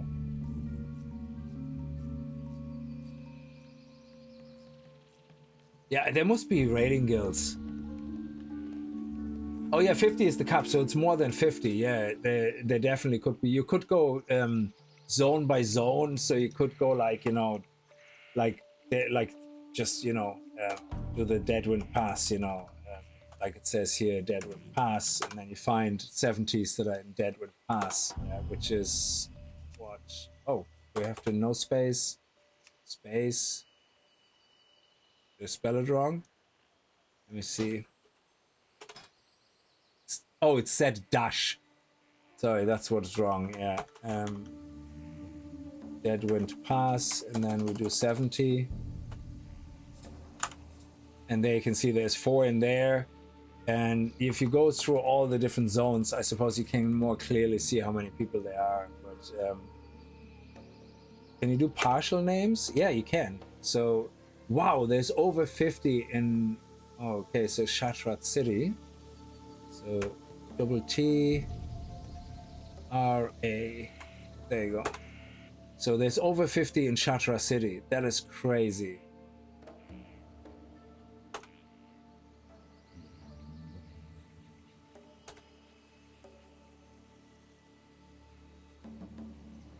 Then you have the Shattered Halls. Okay, so Shattered Halls.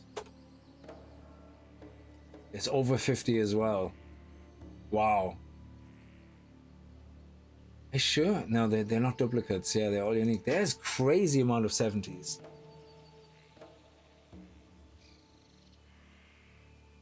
Hey Rick, how are you? You're on your way home. You're not at home yet.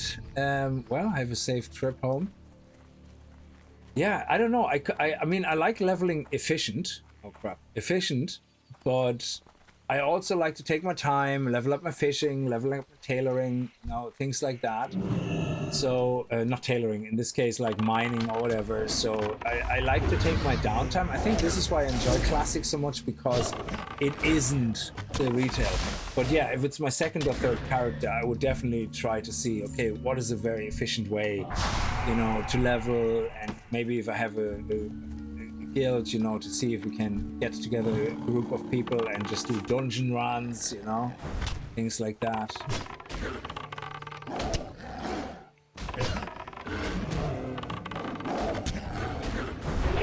Wait 10 seconds and then we're done with this quest, and then we turn that in and accept the Trent Muezek. So there's the same quest for Trents where we have to wait like always 30 seconds. I wonder if they give a lot of XP actually. I'm not in combat. Yeah, the lag on the servers is crazy. Sweaty no-lifers, yeah. Man, I can understand it if they're raiding guilds, to be honest. Yeah, they want to get ready for it. Or PvP guilds, you know, who want to start getting into the, you know, arenas and, you know, whatever. It's not Alterac Valley, whatever the PvP area is for honor grinding. So I do get it. Yeah, absolutely. And if these guys are like, what? I mean, I would say it makes sense if Classic has more older generations than younger, but then again, you know, a lot of the sweaty pros could be just, you know, very young adults and teenagers and stuff. You know, you never know. It could be that they play Classic as well because they prefer it towards the loot pinatas of modern WoW and Diablo 4 games and all that.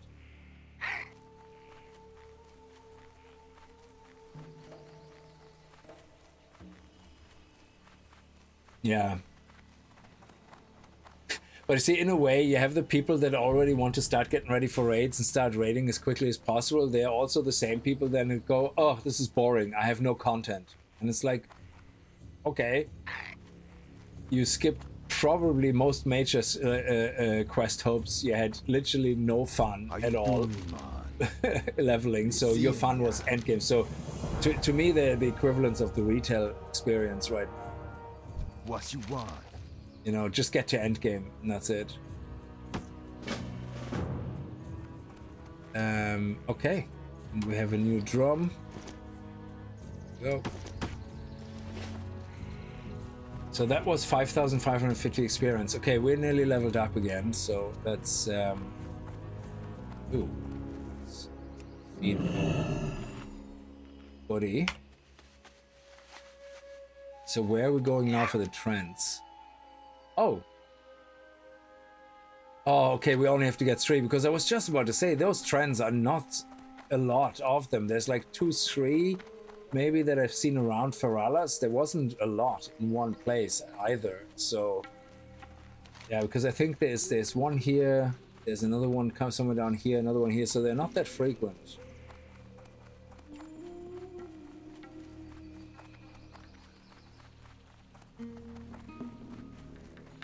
And then we have the Mountain Giant version. Wow, Mountain Giants. Sounds like we're gonna get a good amount of XP for them. Where's the tree here? There is a yellow tree around here as well, alright. Just the one we're after. Nope, somebody killed him. And this is not even a good area to... These are all gray, so we don't even get any experience killing these guys. That's terrible, having to wait for a spawn and... not being in an area where grinding is lucrative.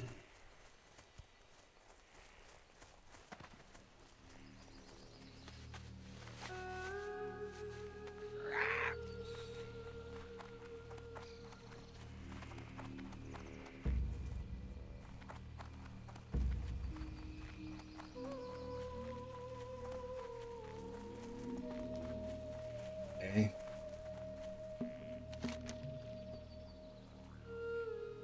There's another one here and another one here. Yeah, let's check out if this, and another one here. So there's 4 of them on the whole map. But you see, now I'm thinking, if somebody killed him, there's no corpse, then surely he should respawn soon. So I think we're better off waiting for the spawn here and then move to the other locations, because I'm assuming whoever killed this one is actually going after the other ones as well. So maybe we're just better off waiting for the respawn here and then do our round.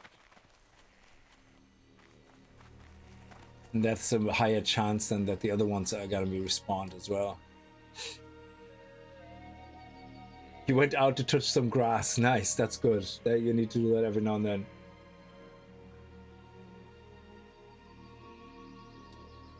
I have my dog indoors a lot today because the weather is absolutely dog shit, and he's touching carpet. For a change. Yeah, I'm talking about you, Cooper.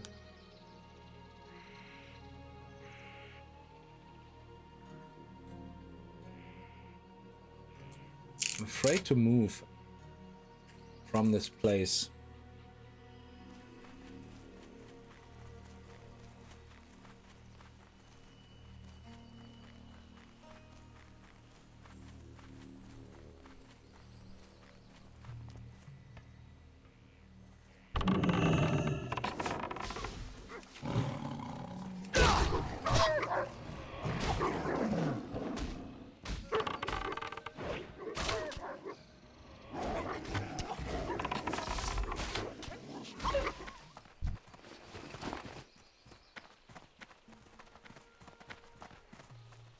It's like if I move, it spawns, and then I miss it.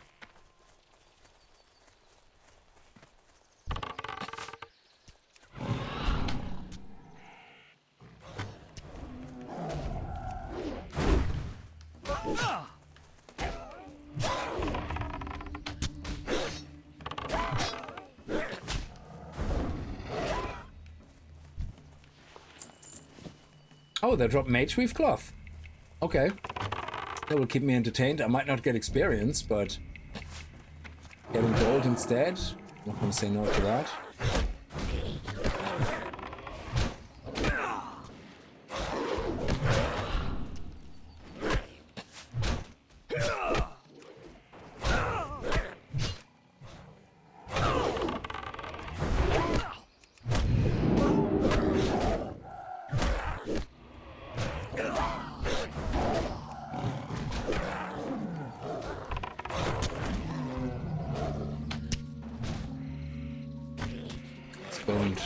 Our bandage, very good. So, do they all give us rune cloth? Sorry, mage weave cloth, because that would look pretty sweet. Oh, silk cloth, god damn it. Mage weave cloth, nothing.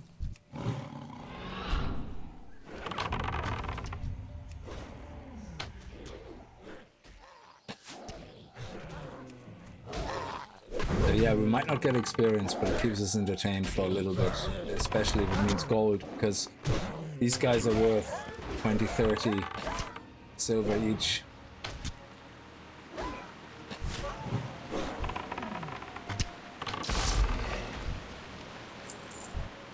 Ah, silk cloth. Don't give me silk cloth. That's terrible. I love the weather effects actually for Feralas. The rain is awesome looking. Okay.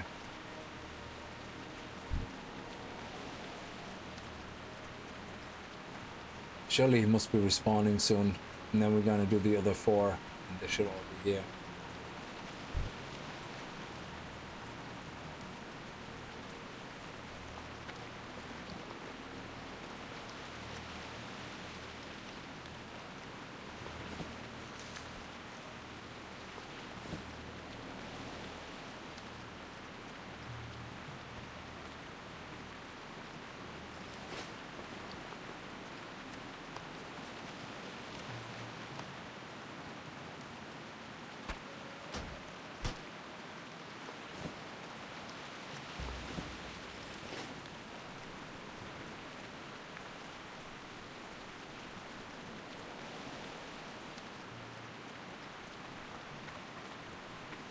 Definitely around here. Maybe he's moving around.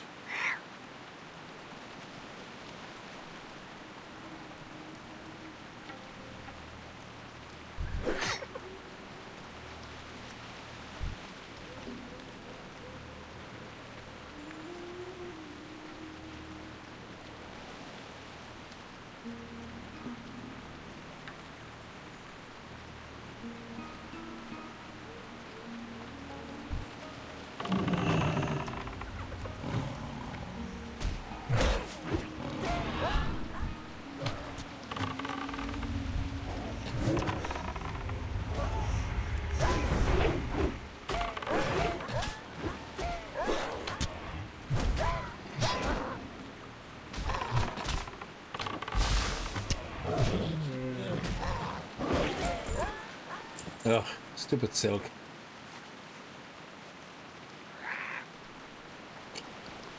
Not worth really a lot.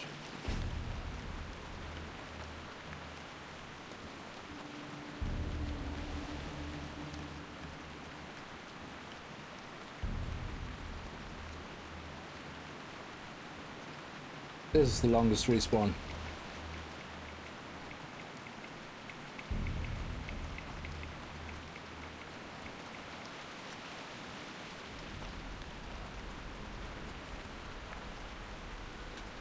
Let's head to the other one. Yeah, I don't like this quest, is wasting a lot of time. But we need it because it gets us back to the giants and they give us good experience.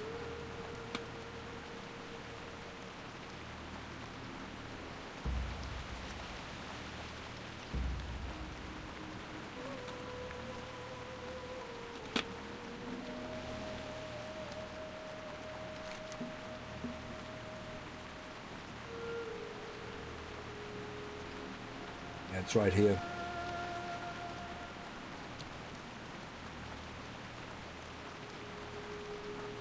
See if there's at least anything higher level there that we can get that last bit of experience here.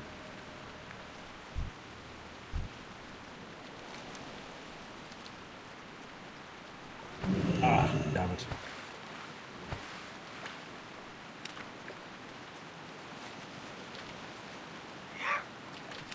I can already see somebody else riding towards that location. I have a bad feeling about this. Oh, okay. Don't see a corpse. I have a feeling they're also looking for a trend.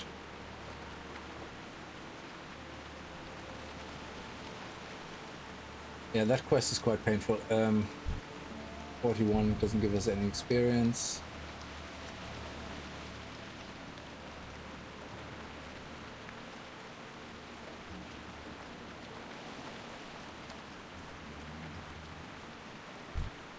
Oh, these guys give us marginally, slightly experience. So we will be grinding on these guys in the meantime.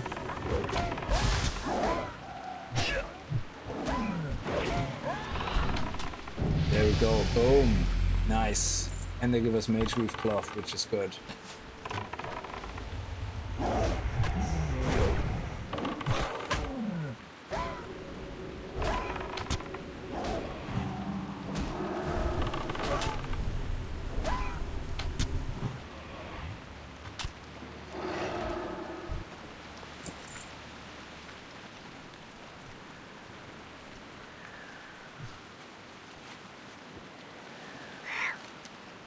What about this one? Oh, that's all.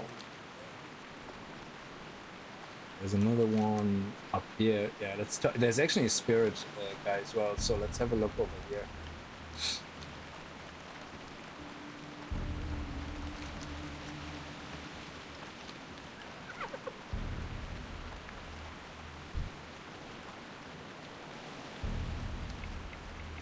One more last check. How can they all be dead? That's crazy. I saw so many of them while I was leveling in this area and nobody killed them. I always ended up killing them.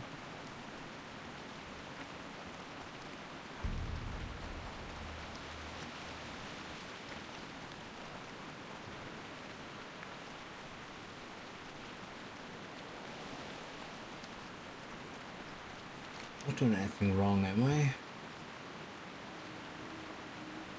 No, it's a wandering forest walker. Assume you find 3 wandering forest walkers, kill them and use the most. So that because they're wanderers, they could be anywhere. I don't like this quest. Such a time sink.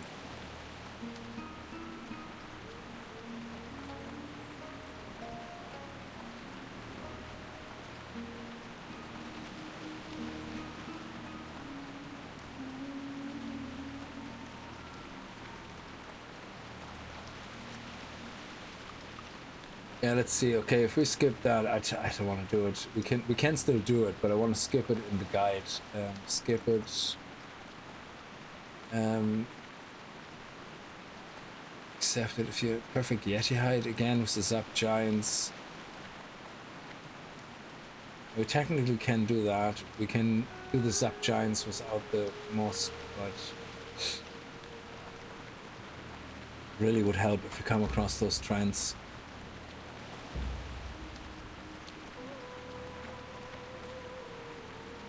It's just that the mobs, there's not even good mobs around grinding, so hopefully if we're up there and there's like level 50, level 48, 47, 48, actually 48 or 49 mobs, then we can grind there while the respawn happens of the trend.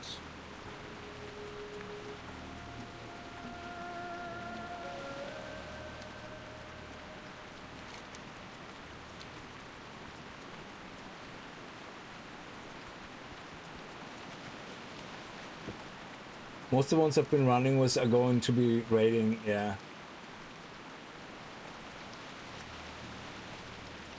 Yeah, I never raided in TBC.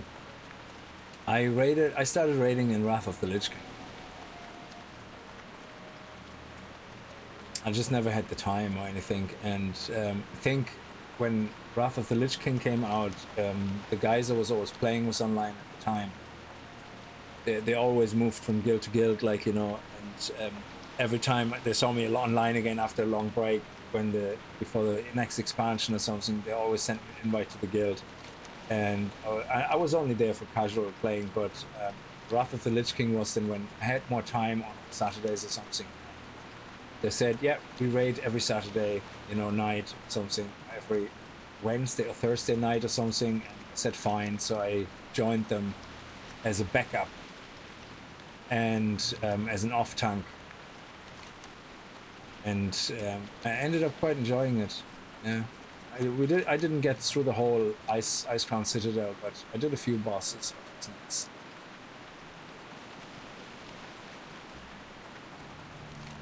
Nearly there.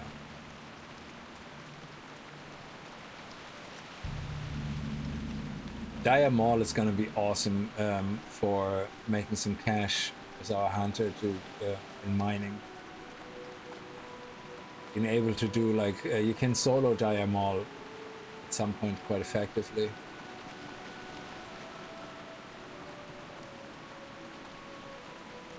Is there any trends here? I don't know where they all are. Those stupid tree people, like they're literally all I saw was those tree people. There we go, there it is. Oh, okay.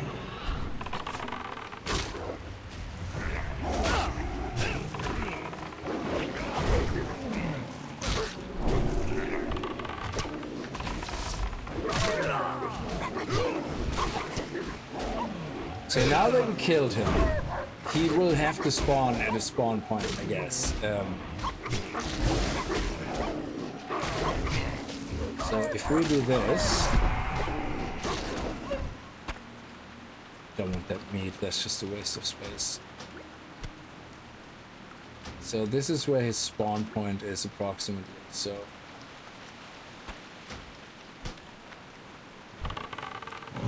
What is nearby we can do while we wait for the spawn? These mobs are green to us, which is still, it's XP, it's not the best, but it's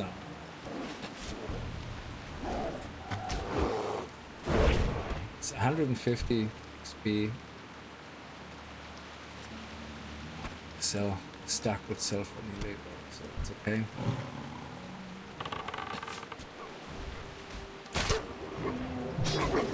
Oh, if they're stuck to 10, it's half a gold, I guess.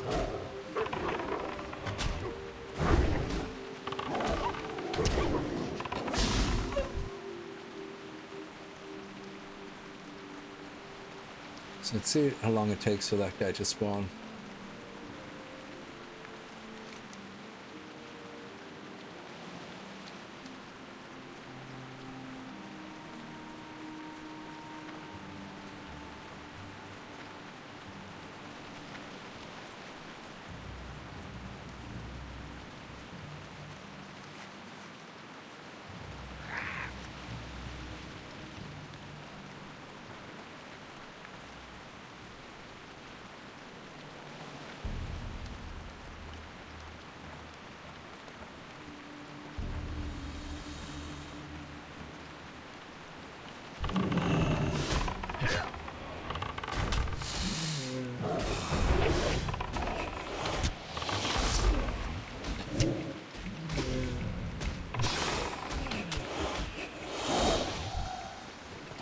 193, that's not bad. Oh, I think, yeah, we're gonna finish off Serpent Swiftness, I think.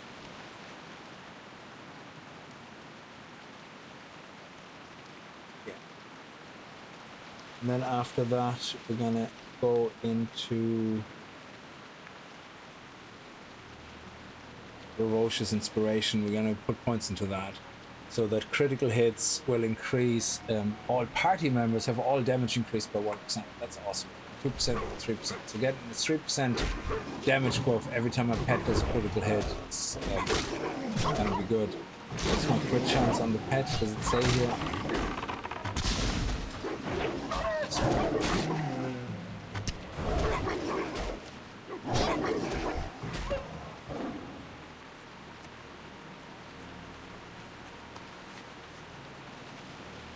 See if we respawned, because now we killed him, we know he was dead. The other areas we didn't know if he was dead.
I hate skipping that quest because I don't want to.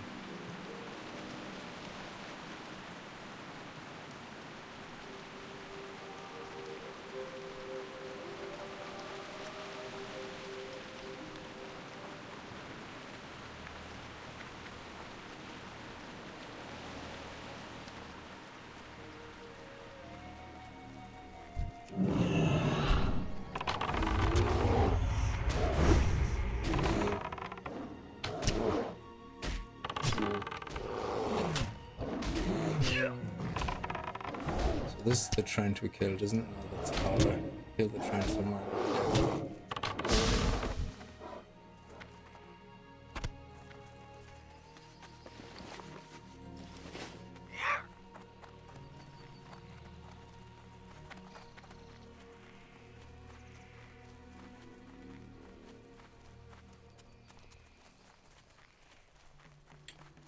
Alright.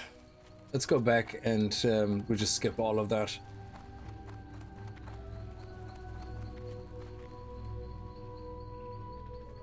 First time perfect Yeti hide. Who drops that?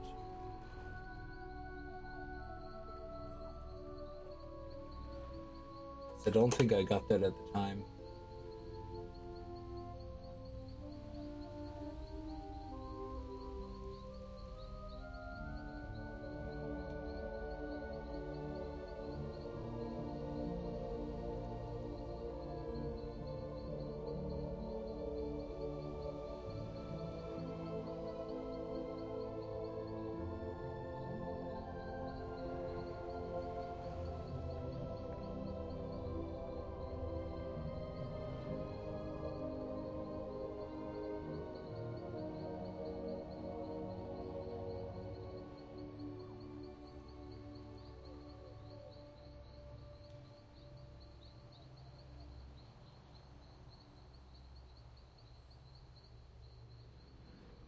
Who drops those guys?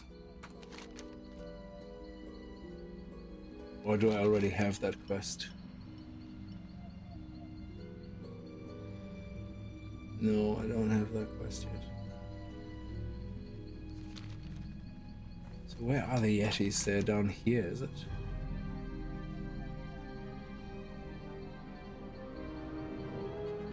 Oh, here.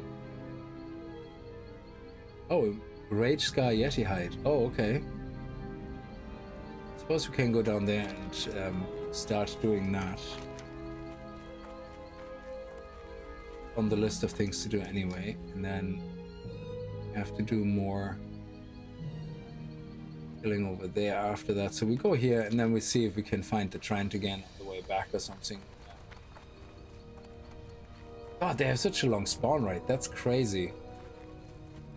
I can't believe they made a quest to kill 3 of them and spawn only 4 on the map any one time, and they have a forever long respawn rate. That is crazy. That is literally the definition of trolling. Oh, he's there. He spawned over there. How did he spawn over there? That's crazy. Okay. Good. I love it. It's the second one. Okay, good.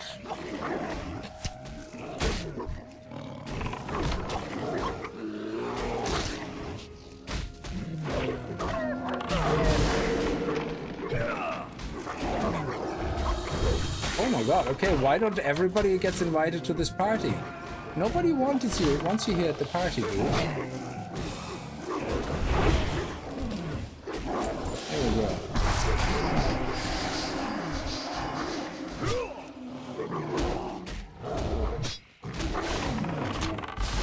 Okay, hang on a second. Let me pop a mine down, basically.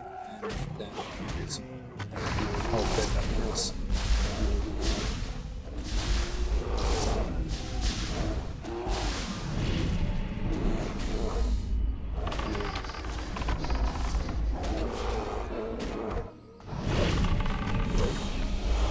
Okay. Sure, that's 14 silver. That's nothing.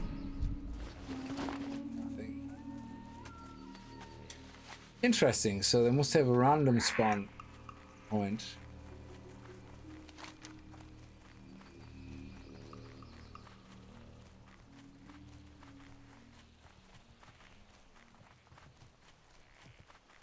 Yeah, let's have a look through this area. There's another one that's roaming around. Might as well see if there's any mining nodes.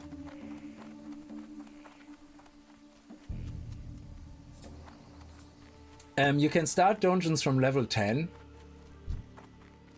but in Classic WoW you have to go to the dungeons yourself. So, which means if you're not leveling in the area, it's not really worth it, in my opinion. Because you can get summoned to them as well, but then you have to make your way back to where you were leveling. So unless you currently have a Hearthstone set somewhere where it's convenient for you to continue leveling, there's a lot more nuances getting to and fro the dungeons. So what I like to usually do is when I level in an area that roots is knackered, when I level in an area that has a dungeon, I usually, when I quest near the dungeon, I usually look for a group there to do the dungeon. And if there's nobody around by the time I'm finished questing, I skip it. I just couldn't be arsed. So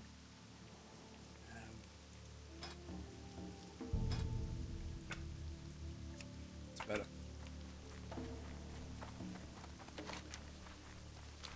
Let's see if we can find a trend here. So we have 2, which is good.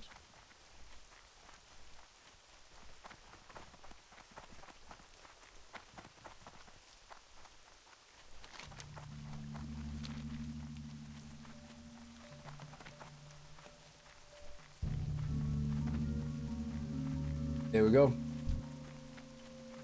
That didn't take as long. Well, it took very long in the beginning, but luckily it didn't take long now.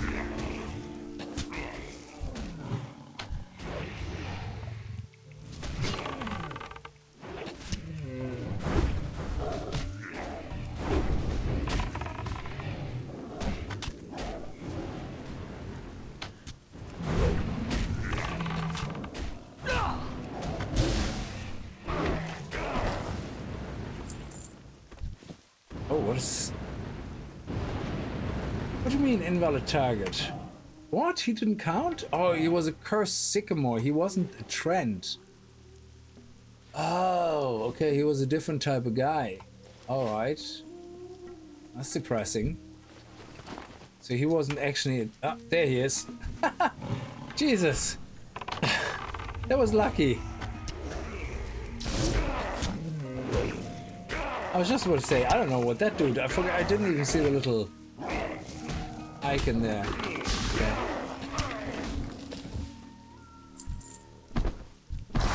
There we go. Nice. Okay. So show me skipped steps. No. Show skipped steps. Show skipped steps.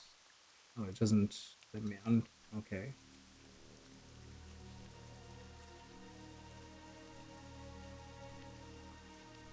Okay.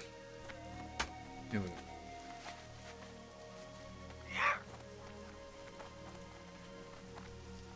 Now we have to go home. We have to hunt that in. It is completed now, isn't it? Yeah, Trent Musk. And then, because this allows us now to do more of the giants, and that will give us a bit of an XP boost, but Jesus, it's so slow. Dungeons are really good. So Farak dungeon would be nice in Tanaris, but we're no longer questing there, so it's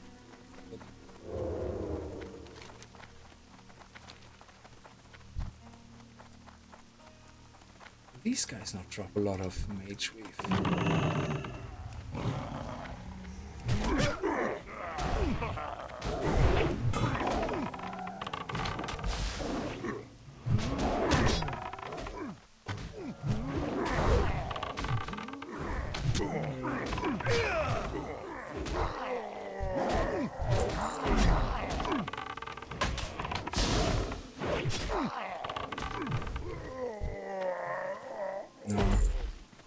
Yeah, this is a good spot as well for mages. There's a couple of casters here, so it's not necessarily the best area.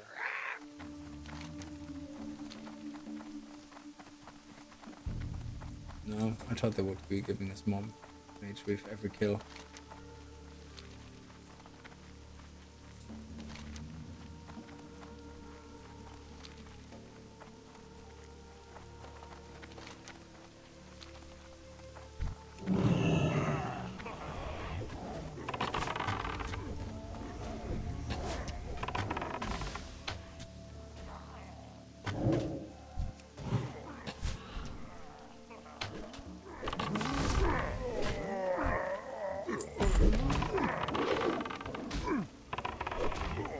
Just money.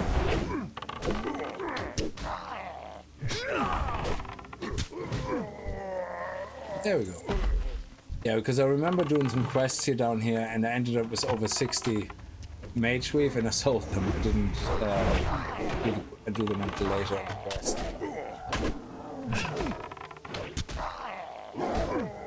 Yeah, there we go. So this is a good source of mage weave, because they sell for quite a lot.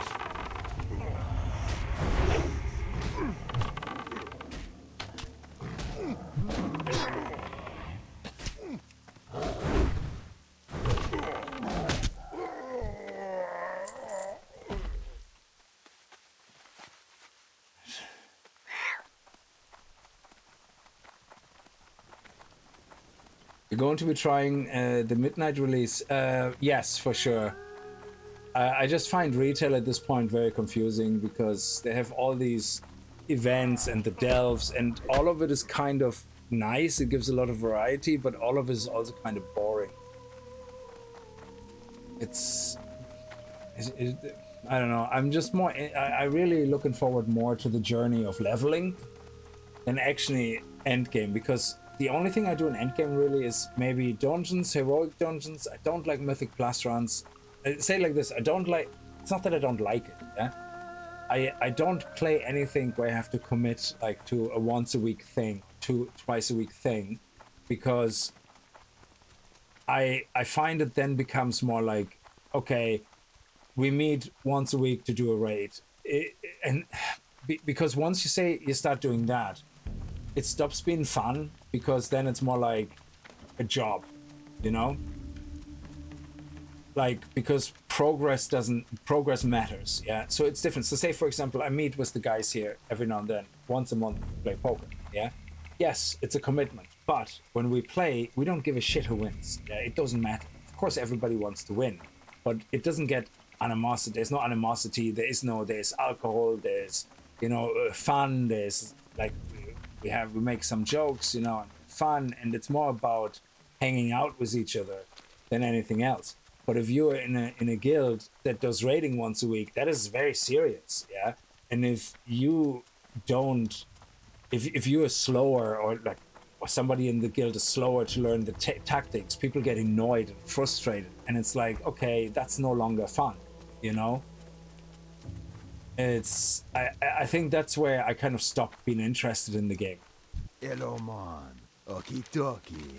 Because that's why I play up to heroics, because I get matched with people. I still don't need to know the things, but if I'm in a guild, yeah, sure, absolutely.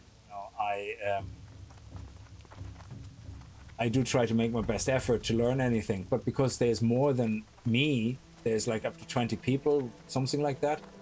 Not everybody understands everything, and then it becomes, oh, you have to have this add-on, and you have to have this add-on. It's like, oh, get out of here. I'm just not interested. I don't want to play whack-a-mole with an add-on just to stand in the right thing, and I want to learn the dungeon.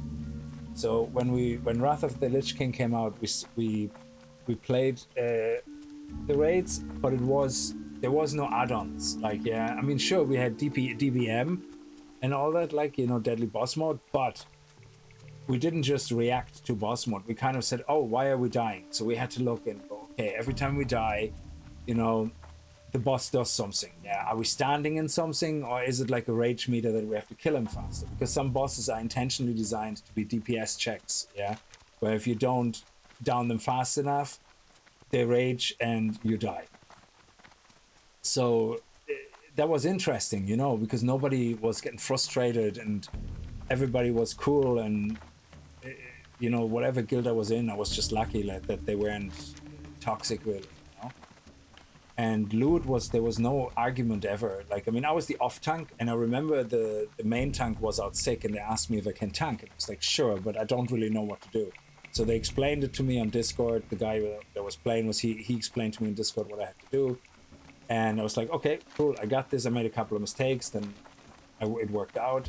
And then I got a drop, and I said, listen, I don't raid. I don't need the drop. Yeah, I don't want the drop. It was a tank main drop. And the off tank was there, and I said, you have it, I don't care, And they were like, no, you played the main tank role, you have it. It's and I was like, okay, yeah. And I was wearing that chest or whatever it was for a long time, because I don't think I ever replaced it. But it was like, they even gave it to me, even though I'm only raiding once in the blue moon. And I was like, okay. So it was a pretty chill guild. But you don't find that really that often these days. Which is a pity. Everything is like progression. Get these 15 add-ons, so you can just stand in what you're told to. Don't understand the raid. That's okay, don't worry about it. Just click a button and win. And that's not fun. I mean, sure, I use a quest thing which tells me where things are. You could argue that's no different, but I still have to play the game and understand what I'm doing, so.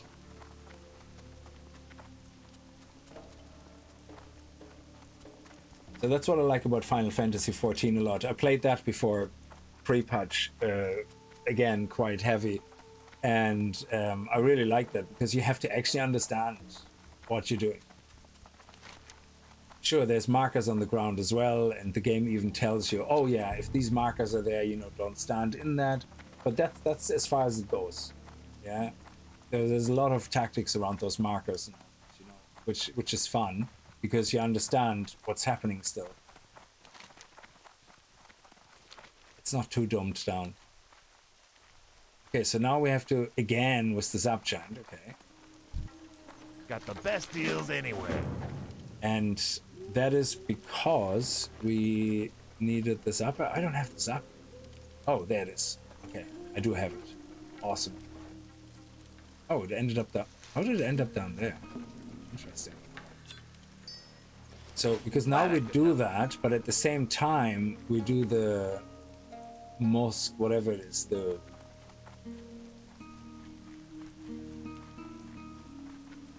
We get miniature residue, and we have to do also 7 giant musks, which actually is nice. So that's a nice oh, wreckage. Money.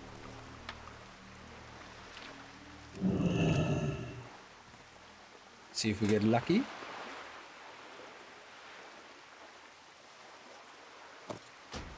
Don't need all that trash, to be honest.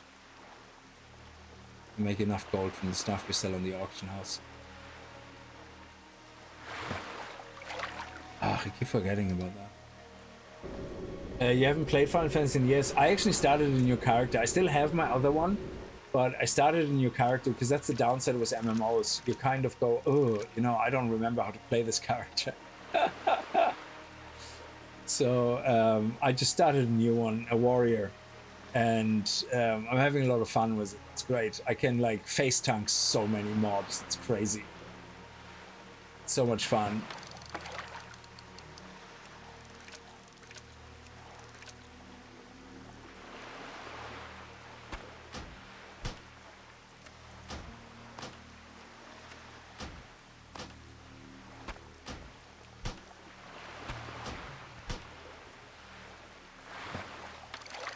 Look at that, we got 2 chests. I love it. We get 3.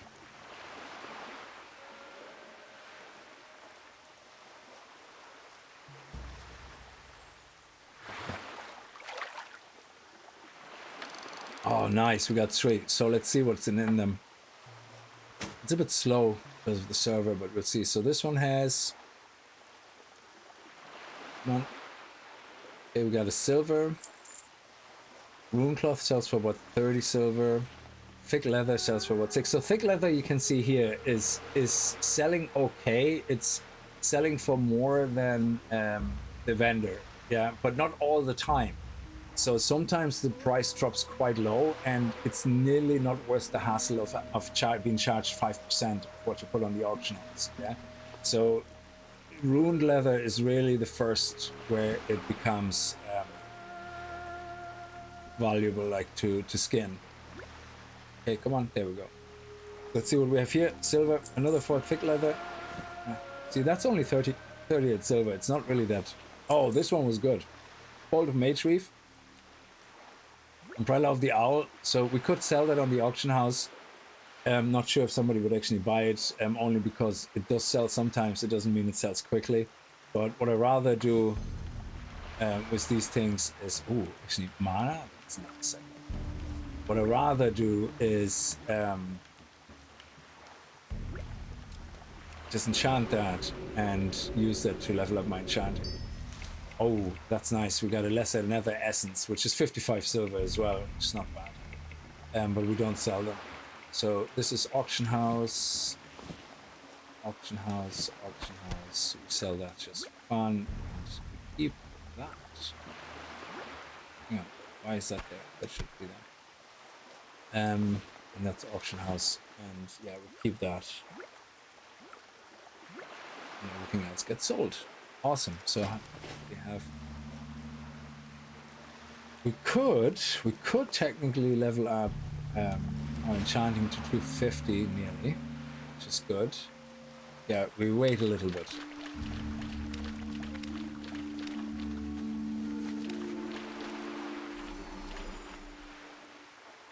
Lowest dungeons are around level 20. Well, Ragefire Chasm is for level 13. Ragefire Chasm is the lowest dungeon with Dust something mines, is it?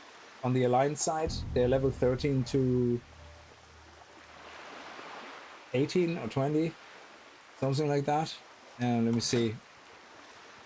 So if you go to dungeons, show all. So you can see here, Ragefire Chasm is 13 to 20. So you can start it as low as 13. And then Wailing Caverns, 16 to 24. Dead Mines, that's the word I'm looking for. So the lowest possible dungeon for Horde is Ragefire Chasm. But you have to be really playing an Orc or something, or a Troll, because otherwise you're not going to be near the Ragefire Chasm.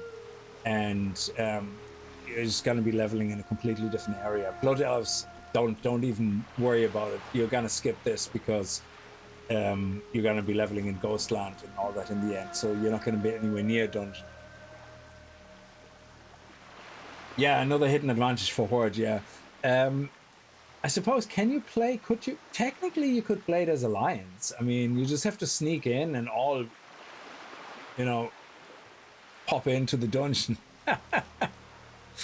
So you could technically play it, you know? So...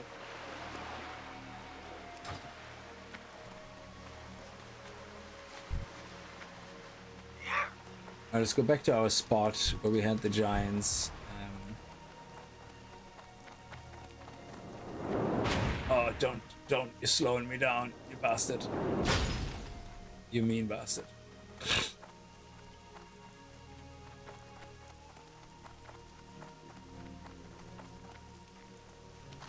Yeah, they're just up here.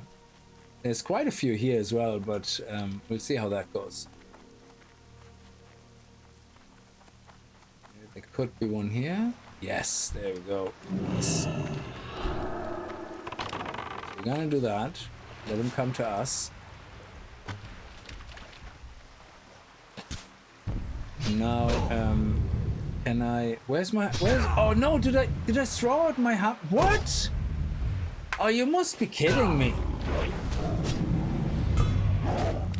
Like, the lag on the server is such a pain in the ass that I accidentally deleted my fucking hammer thing again. Jesus.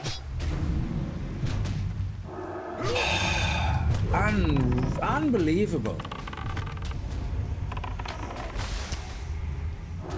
I dragged it over to here and it just didn't place and then it was gone. Like, shit keeps disappearing from my inventory the whole time. It's like, what? That's crazy. So I can't...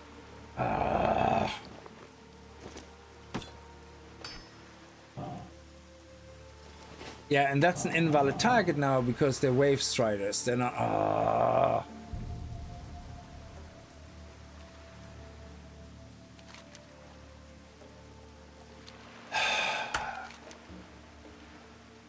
And the other ones... Oh, sorry, the other ones... Actually, there's more here.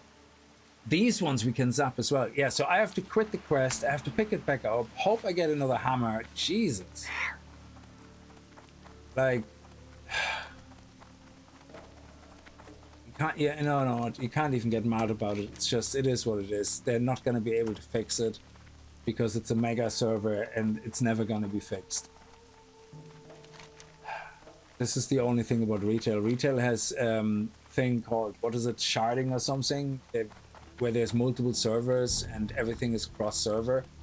But that's something they can't do because there's just not enough players. Like, the one time there is more players, it would be nice if they could, like, behind the scenes divide them into multiple servers. But I don't think it's possible. Just the way the game is written and everything for Classic. Alright, okay, so this one, we have the item. Hang on. Yeah, giant musks. They're just the wrong giant that I killed. Okay, so now we need that repeatable quest, which is called what? Vengeance in the north? No. Nope.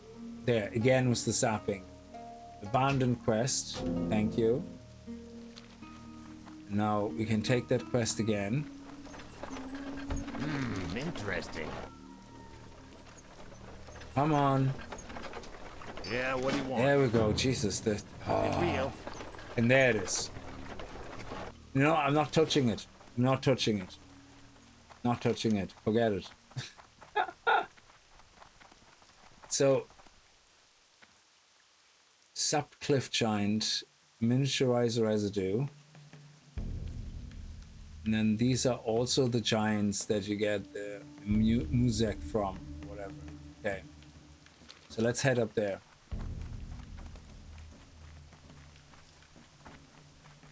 What level is Stockade? Stockade? Is that not level 30 nearly?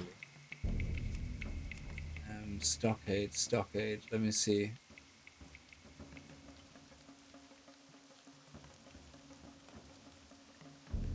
Oh, where's Stockade?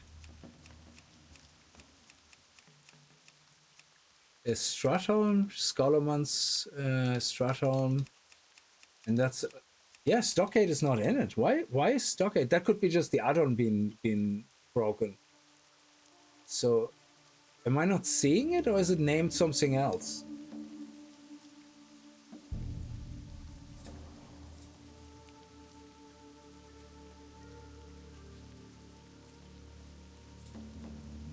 Interesting. Maybe it only shows me the Stockade. No, Stockade can be accessed by the Horde. So yeah, it's strange I don't see it. So, but there you go. Yeah, 22 to 30. The Oiled Socked, how are you? Hope you're all fine. I played almost every of the so-called WoW killer, and every time I find my way back to WoW, oh, I'm with you. I do that as well. Every time. Like the one thing I will play though soon is original RuneScape, OSRS, old school RuneScape, and I'm going in blind. I have no clue, no idea, because I heard it has a very lovely horizontal progression.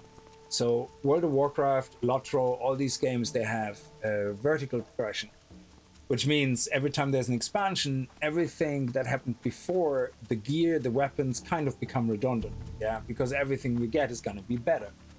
It hits harder, has higher item level. But I heard that in old school RuneScape, once you can get past the graphics and all that, yeah, that it has a horizontal progression, which means everything always matters. And you don't, like, the reason you have to fly through retail WoW so quickly to Endgame is because nothing matters before Endgame.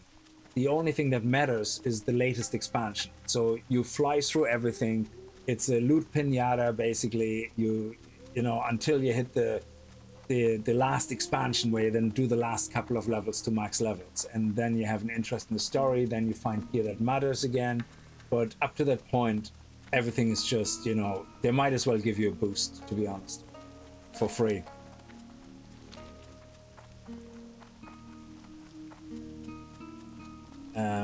Dead Mines is 18 to 23, is it? Yeah. Oh, this is nice. There's a lot of nice high-level mobs here, so...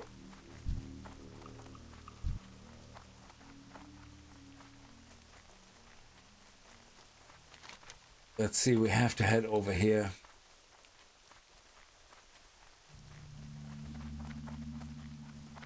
But yeah, I played the only games that came really close to entertaining me for a long time was Rift, before it became free to play. Oh, quick. Yes, I got him. Oh, yeah, baby. Oh, he's a rock biter. Shit, no, he's the wrong one. He's the wrong one. I'm sorry, wrong one. Oh. There was an accident. Oh, actually, I think I can survive that. Hang on.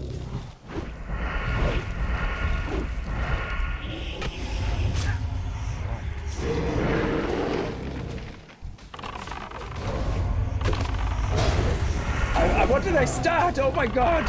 What did I start?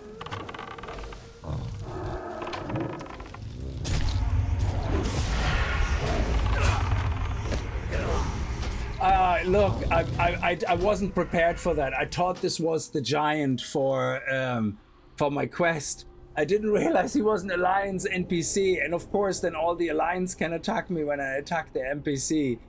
Bollocks. Oh, what did I do? Guild Wars is also very good.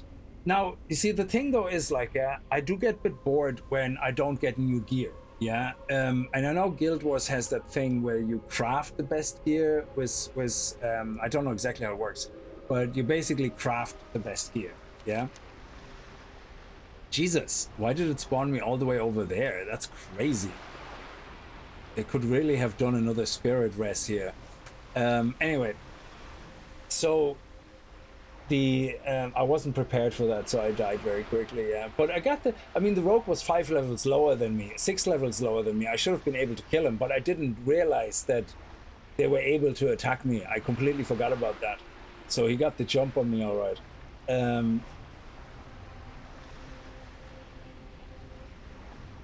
So yeah, so Final Fantasy came very close to me. I still enjoy Final Fantasy, and I really like it. I play Rift was very good. Wildstar when it came out was amazing. I don't know whatever happened to that game. I think it just wasn't successful in the end, but was an amazing game, I thought. Emotional, unprepared. Yeah, exactly. Guild Wars 1, I loved at the time. It's a bit dated now, so I find it harder to play, but I still enjoy it every now and then when I play it. But Guild Wars 2, it's a lot of fun, but again, it's more of a story-driven thing. If you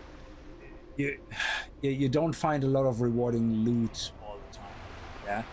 And I think that's what I'm missing in those games. It's the loot. And how do I get up here? How do I get out of here? Oh yeah, I have to go down there and then go around. So, Jesus, look at the long ass walk we have to do. And I think for another 5 minutes, Alliance can kill me or some shit like that. So I have to be careful now. That was my bad.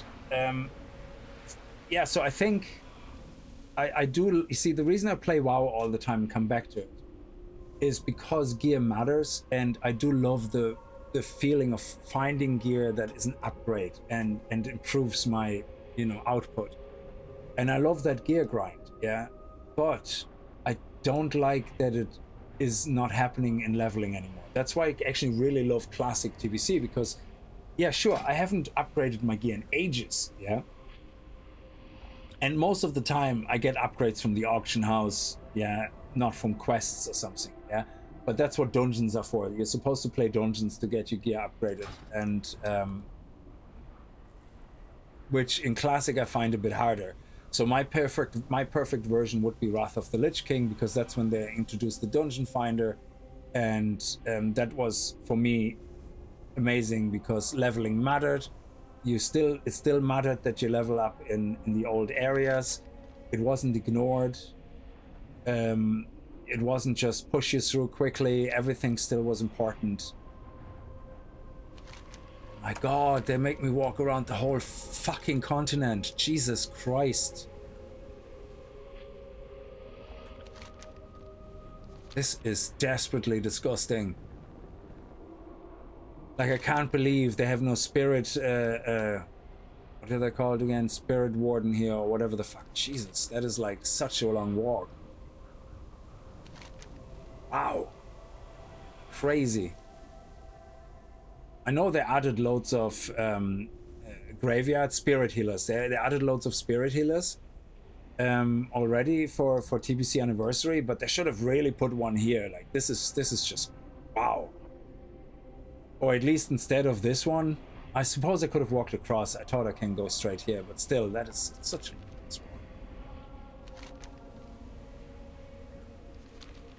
So don't attack the giant that is the Alliance giant.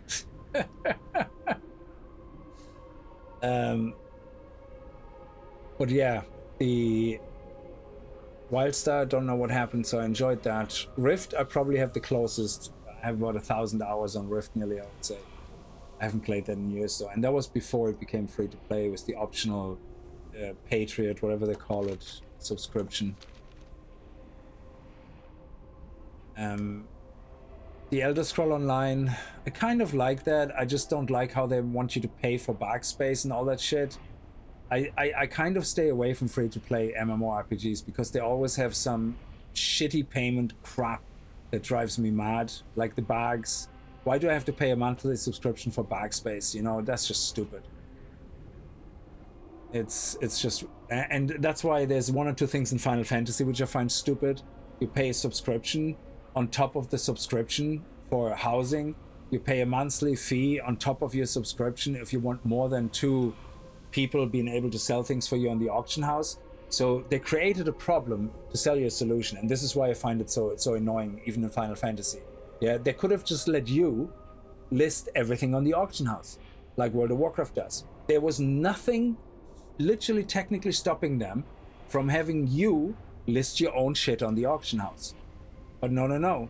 Instead, they have servants that you hire. Well, you get 2 servants for free, yeah?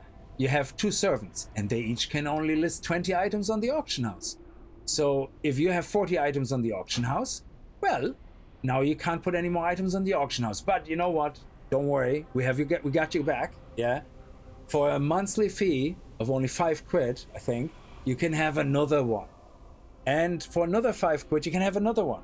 You know, so you can have 4 people if you want for just an extra £10 a month. Yeah, or something like that. It might be a bit cheaper, but the point is, they created a problem to sell you a solution on a game that you already pay for, and you already pay a monthly subscription for to play.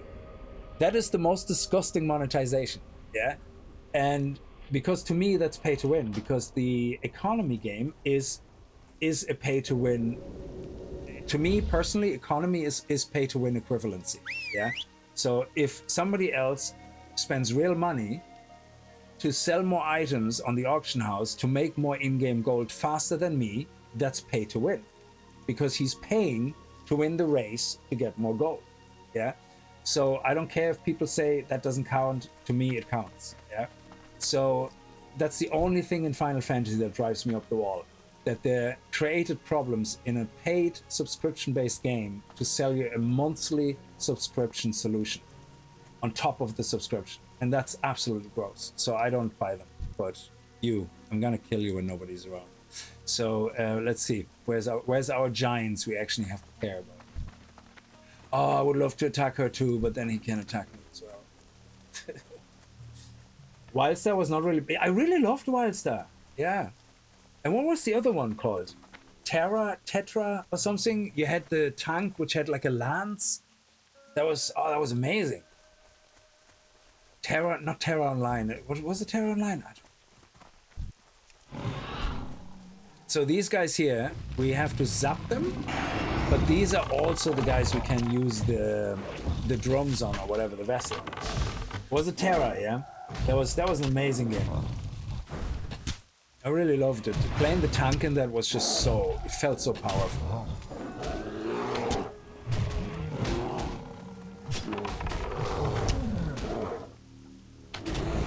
Oh, you. Okay, we get the miniature and we do this. I love it. Okay, next. I can't believe I attacked the Alliance. Jesus, I'm such a tool. Ooh, a land. Go.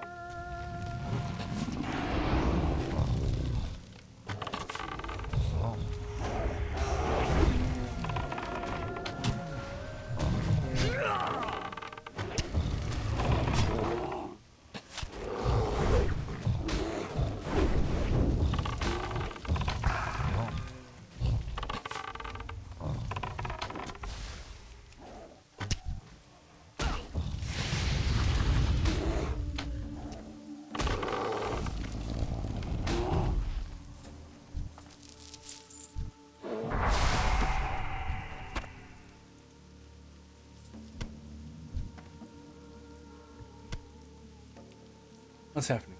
Okay. Yeah, we have to kill this guy as well. At least there's loads of giants around here. Oh yeah, let's turn on my aspect of the card.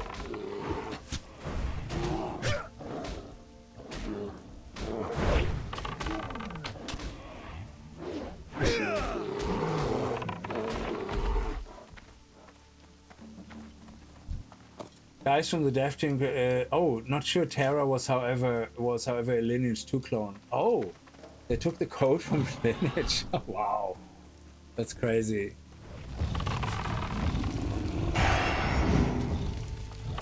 Okay, follow me, my friend. I want to mine. Oh, okay. Why is he still? There we go. Nice. 227. We're nearly at 230. I think we need to be 235 in mining to start being able to mine small thorium or small true silver. I don't remember. I think it's small thorium. For thorium, I think it's 275.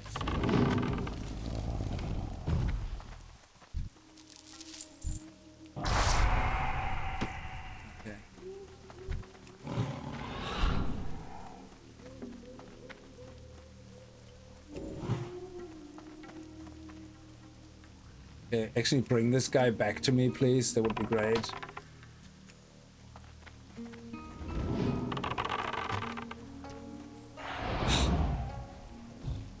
So we don't aggro all of them at the same time. We can in a minute when I have my health and everything fresh up, but...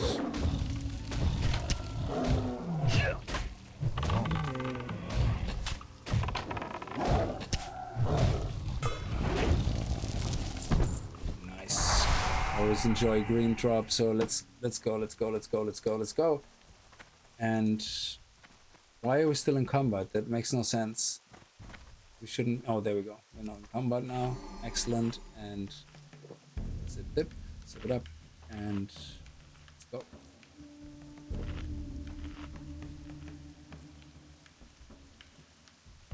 Get the buff for the food. Yes, here we go. And then we're gonna. Oh, and then we're gonna do the. Let's see. Gonna do the elixir of wisdom for the extra intellect. We healed up, there we go, and then we're gonna do Winterfall Firewater for an extra 35 attack power. Boom. And this one here could sell for up to 3 gold, but I don't care. I want to level up Enchanting, so scrap it into Green Dust, which is worth half. That's right. Here we go. Okay, excellent. So let's go.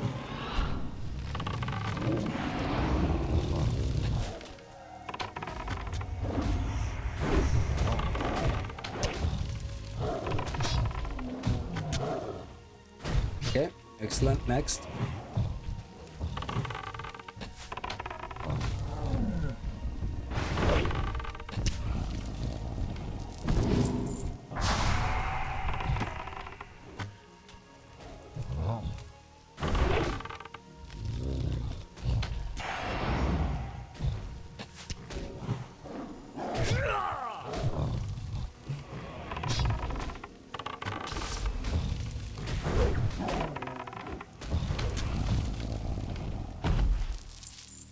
Wait a few seconds because of the cooldowns on our tools. You can go fetch this guy. Go, nice. 4-second cooldown.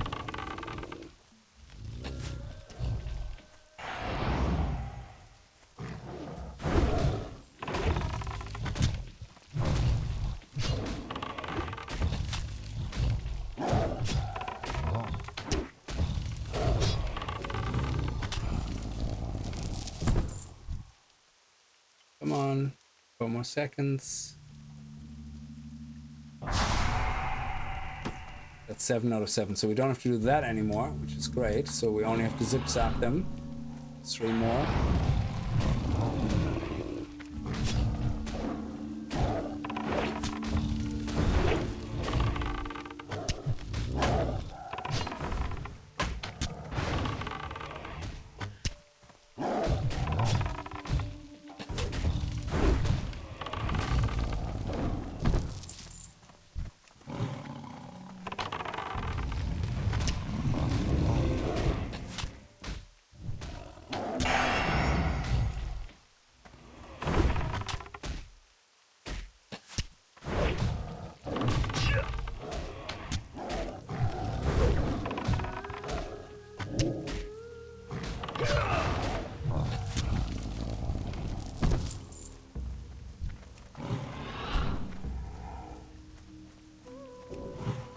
Give you a heal. There we go. Beautiful. It says here you should have a quest item, perfect Yeti height. I don't have that.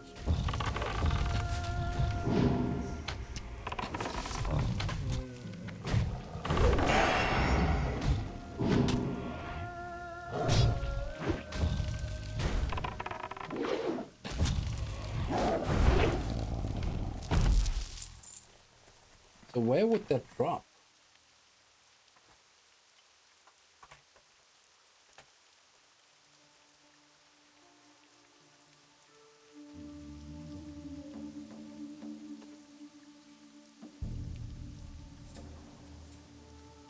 It drops from Rage Scar Yetis. Rage Scar Yeti. Rage Scar Yetis. Let's see. Where do the Where are they living? Oh, okay, so that's why it's asking here. They basically live over here. Okay. That's where the quest item drops. And it's a repeatable quest as well. We have to go there next, and then we go up here. Kind of weird that we go here first. Well, it doesn't matter. Let's do that. And then I suppose at some point we have to go... Why don't we do this first? It makes much more sense to go up here, then down here, and then down here to hunt shit in.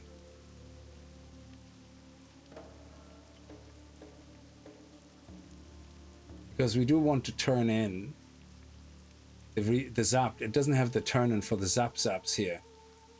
Yeah. Okay. So I think it skipped the turn in, and because of that, it's much better to do these guys here first, then this, and then down here. So let's go. Makes much more sense to me.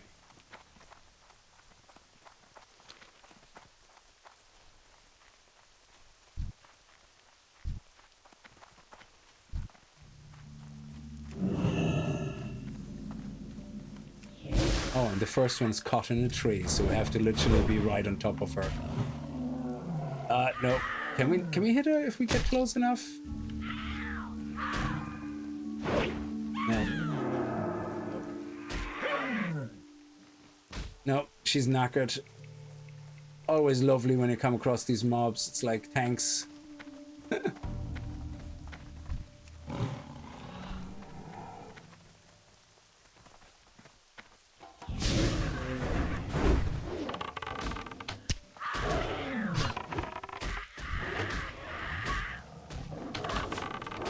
Crap, I had him right there in my... I don't know why my guy didn't auto shoot. Unbelievable.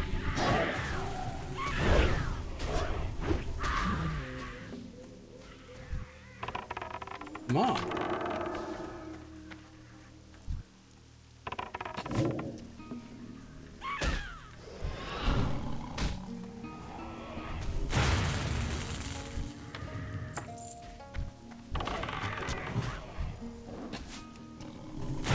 Okay, head over there. Stun. Don't attack me. Okay, that's ridiculous. What is my guy attacking now? There we go.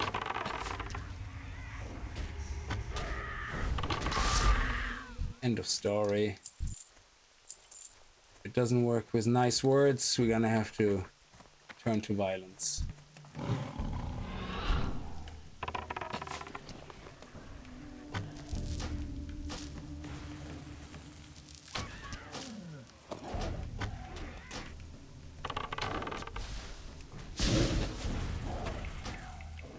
The inventory a little bit. What is this? Summon Hate Talon. Oh, okay. Requires Hate Talon stone. Oh, okay.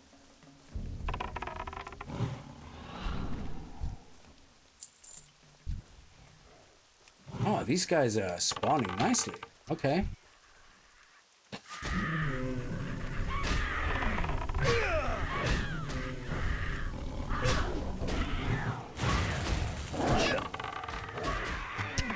Everybody focus on someone else.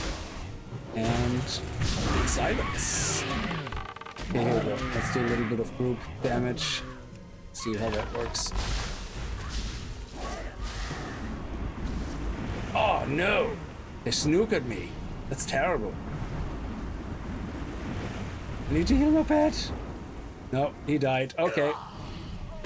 I pretend to die. Okay, that was terrible. They got me. Okay, we can't pull that many. Let's get some mana back. There we go.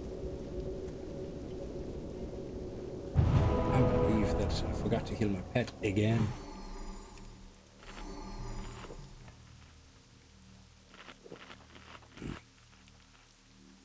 We might refresh our food buff. Only lasts for 10 minutes.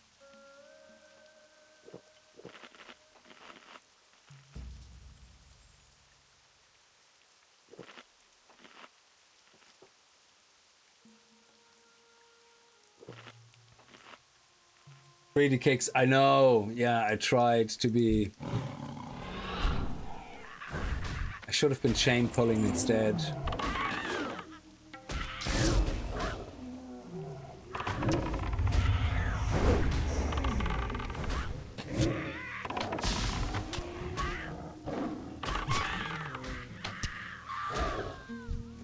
Four out of 4. 0 out of 4.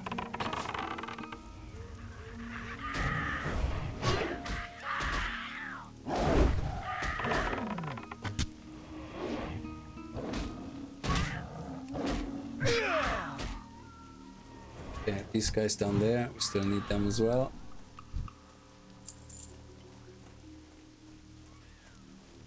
And we don't need them technically.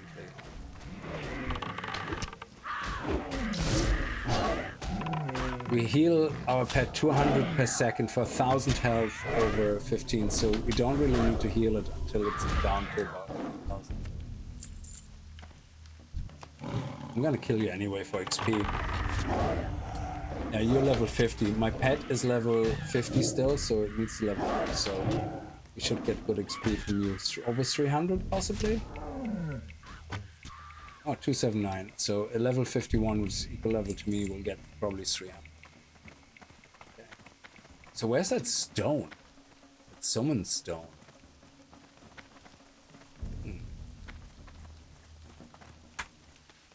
Oh, there we go. We need that.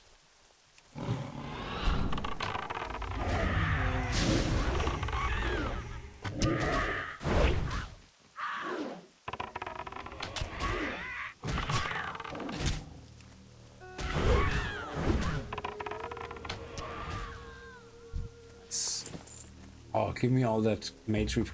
3 mage weave cloth is basically 60 silver. It's like nearly a gold. That's awesome. And these ones need.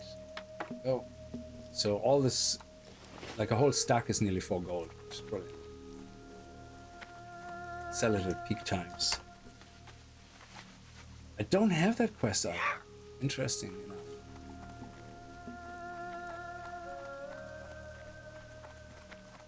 And we don't need to kill you. Don't need to kill you.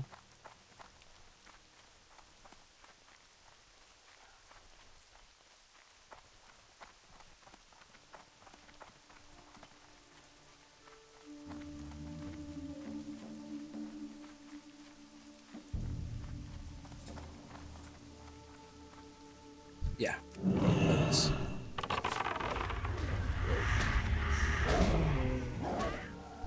Oh, is that where you summon the guy?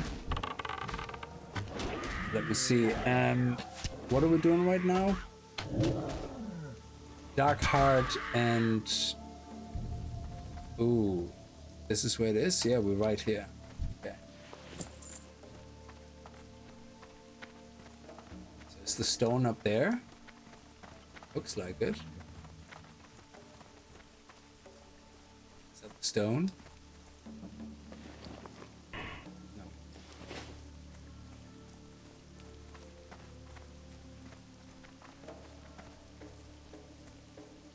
Oh, we need the wind collar. It's just a normal mob. Okay, we need one more of those.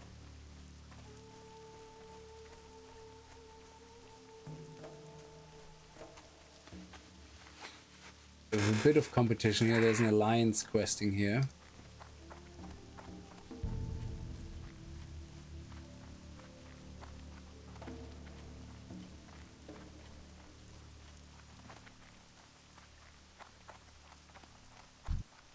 One more rogue feather and one more wind collar.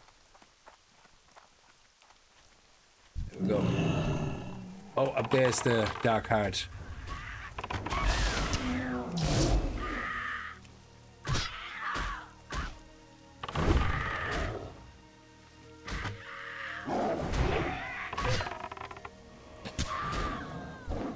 The last one of those, and then one more wind caller, and let's head up here to do the Dark Heart quest where we can summon the mob.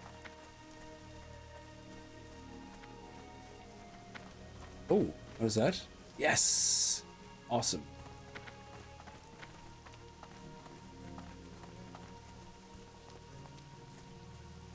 Oh, come on. Seriously? You have me walk all the way up there and around? Oh, okay, fine. There we go. Yes.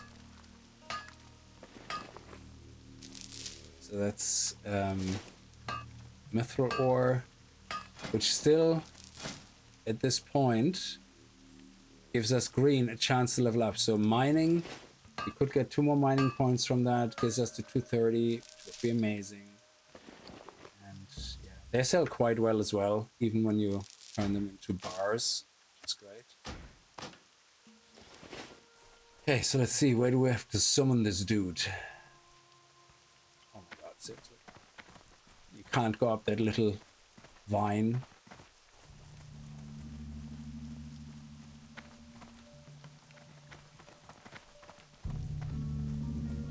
Looks like we are here. Somewhere here. Let me see. Yeah. Okay. Let's do this.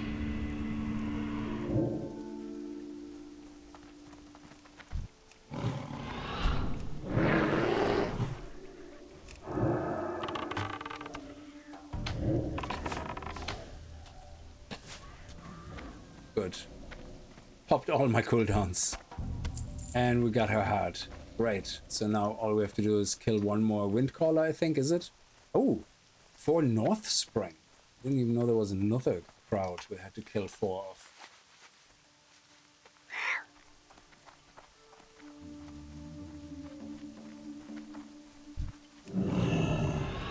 As well. I mean, they're level 49 and 50, which is great, so we get the experience. And they seem to die pretty quick. That's very good XP per kill. Oh, we got another horn. We could summon another Edna, whatever her name is.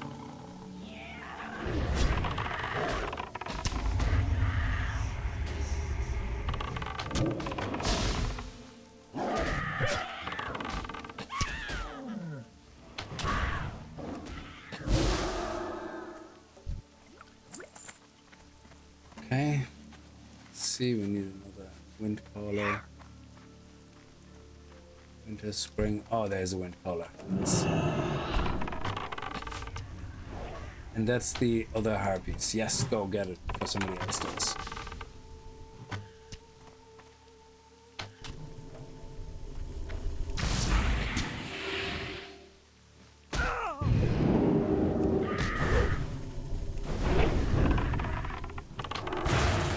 Unbelievable. Okay. Here we go again.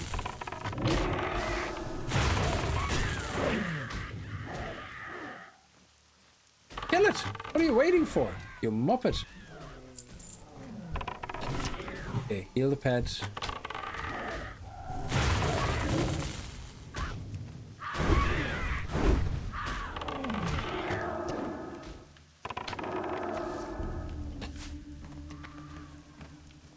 Alright, nice.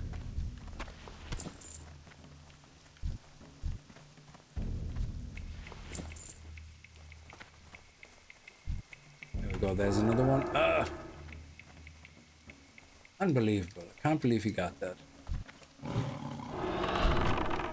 Nice.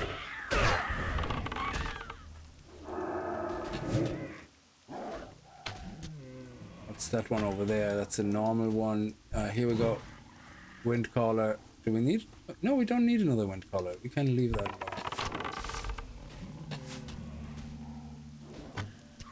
Yeah, you have that one. I don't need it. I just need the happy one. Okay, come on. Are they humanoid? Because can I just do the humanoid scanner on them and then see where they are? Wind caller, Slayer, Rogue Feather. Ah, here we go. Rogue Feather, Slayer, Slayer, Slayer. Slayer is not. We already had Slayer.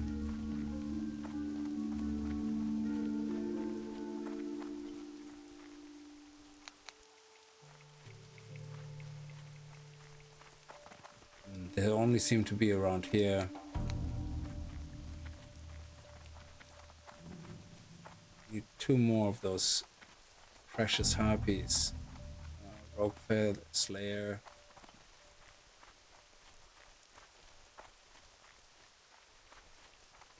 Is that one? Yes. Yes.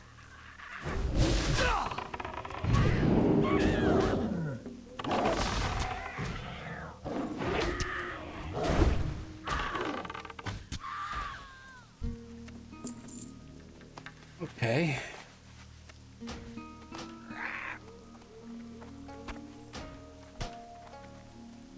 One more harpy.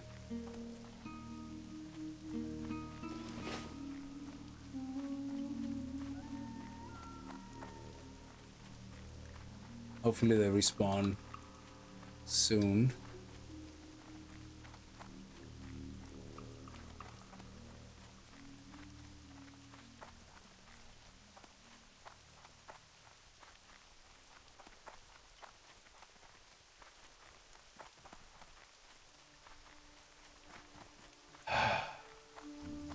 I don't like that there is another player.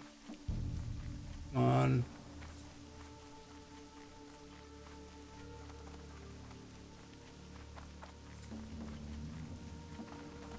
Should be spawning here soon.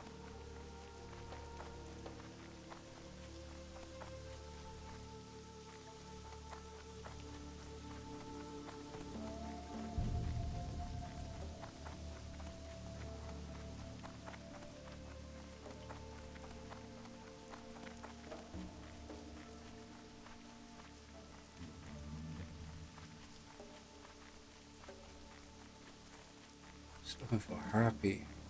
Nope.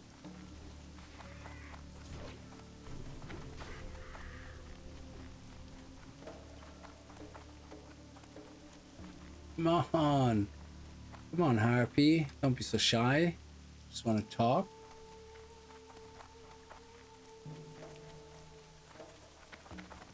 I don't want to hurt you.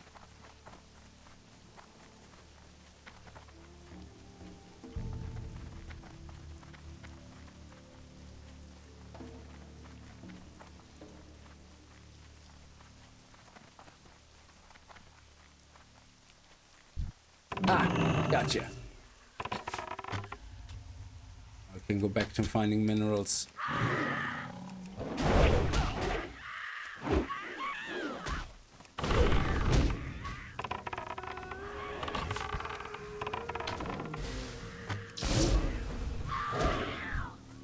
Excellent.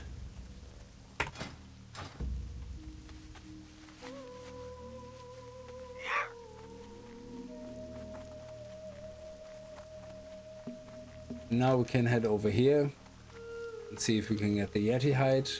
I don't know how long it will take, how many kills to get it.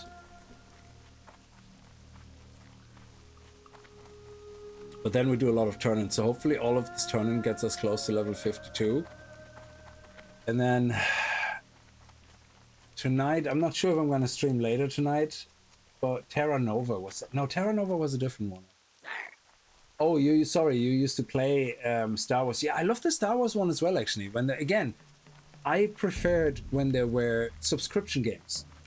And I know some of them just can't survive. Yeah, I get it. Yeah, so I know why they're changing. But every game I enjoyed the most, MMORPG, was when they were subscription-based. You paid for the game and you paid a subscription. Because that's when they designed those games with content. And then, yeah, sure, there wasn't enough players, they had to come up with a different model, and they had to go free to play. Absolutely. But the free to play model to me also ruins it then, because then they have to think about making money, because they didn't make enough money with the subscription model and the paying. Yeah. So sometimes it's because they don't have a choice, but sometimes I think some MMORPGs, the developers just couldn't be asked coming up with expansions all the time. So they just want to see, okay, instead of expansions, let's do you know, some like quests or something, you know, and sell them on the shop, or, you know, do some stories and sell them on the shop. And they changed their tune. They could have survived, but they decided not to do expansions. Yeah, and maybe they weren't big enough. Could also be. that they didn't have enough developers. But I think going free to play always ruins it. For me, anyway. Now, mind you, Elder Scroll Online, terrifyingly popular. Yeah, very much so. But it has way too many things in it that I can't stand because of them being free to play. Guild Wars 2 is the only free to play. Well, it's not free to play. Guild Wars is pay to play, but Guild Wars 2 is the only non-subscription MMORPG that I actually have no issues with at all, with any of the things you can buy.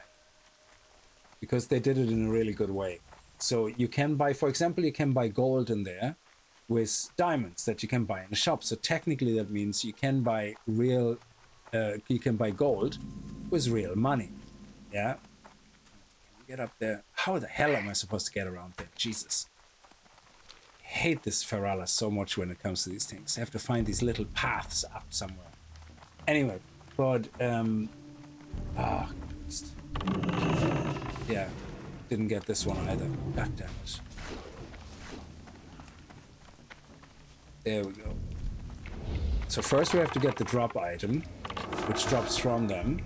And then we have to accept the quest, and then they'll drop the actual height.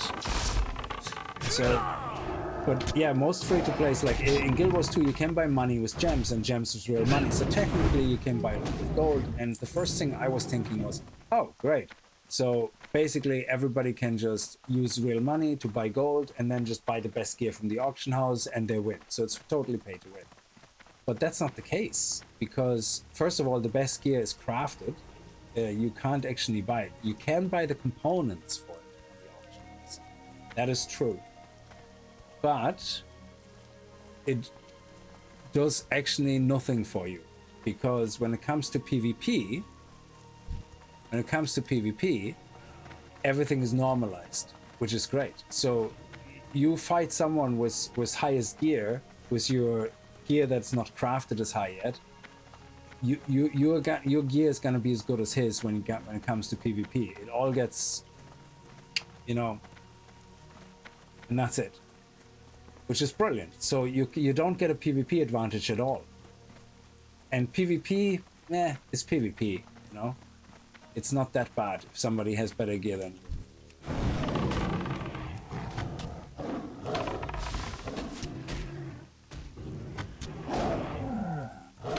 Hey G4K, so tempted to play again seeing your stream. Noobcomber, yes, it definitely is. I gave up on I didn't give up on retail, but I was bored with retail because I only, there we go. Oh, so I do have the quest. When did I get the quest? Improved quality? Oh, I must have picked it up at some point. All right, I actually had it. Interesting. Anyway, they seem to spawn quite fast. I think he only spawned. Yeah, so when I started playing TBC, when they announced the Burning Crusade Phase 1 and they released the pre-patch, I was like, oh, do you know, I missed playing the original Blood Elf quest thing, you know? And at first I was like, oh yeah, I forgot there's no dungeon finder, so I'm not gonna play any dungeons, this is gonna be shit, I thought at first. But then I realized why I actually really enjoyed the older version. It was not because of dungeons necessarily, it was because of the leveling experience. You know, the way it was just taking longer, the world mattered more, you have to travel to different continents, you have to actually get the Zeppelin to Stranglethorn, to get the flight point, and you have to constantly fly to somewhere or take the Zeppelin. I know you get flying in Outland, which is fine. I don't have an issue with that. Flying is not a problem. It's you know, some of the things that you can do when you can fly, which might be a problem. But in general, I think it's the progression is so much more intense and enjoyable, I think.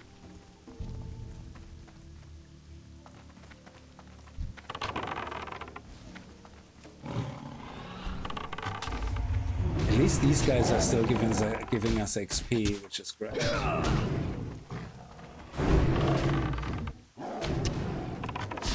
So these guys are beasts, so if we turn on beasts, we should be able to.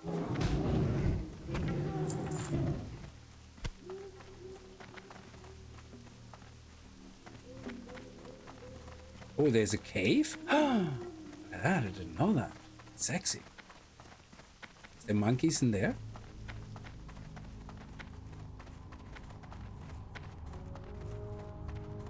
So when anyone buys golds in Guild War, the value of gems gets diminished, aka less gold for more diamonds. Oh, that's pretty cool as well. So yeah, anyway, so at first I thought it was all pay to win, but it's not. Like, it's fine.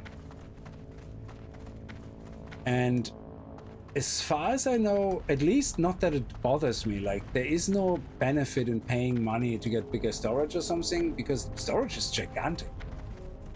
Like, I never had issues listing things on the auction house, so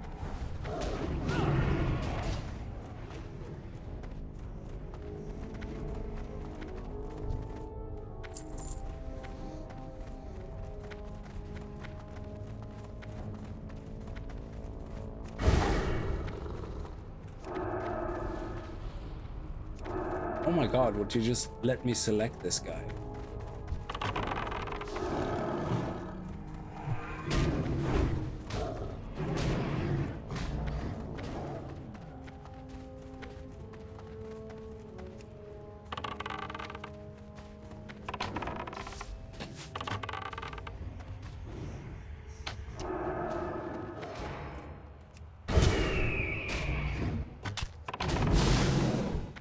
So they have a very low drop rate as well, which is annoying. So I'm assuming we have someone spawn up here as well.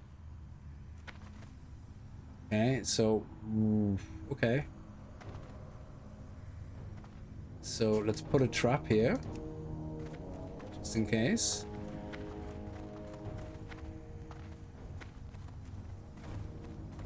And see if we can get some respawns here.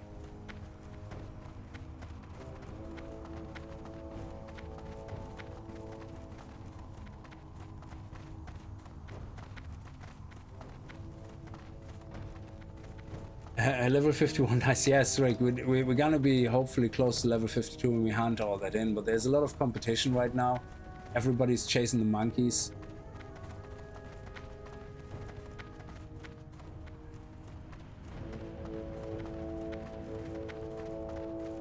Let's see, we have a good overview here if there's any respawns.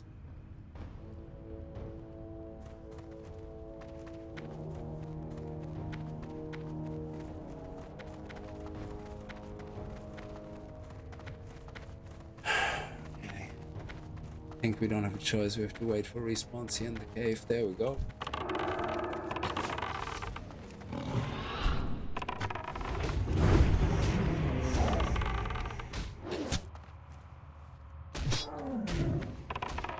So they're humanoid. Oh, they're humanoid. Okay, there we go. Now we should be able to see them when they spawn. Oh, nothing. There we go.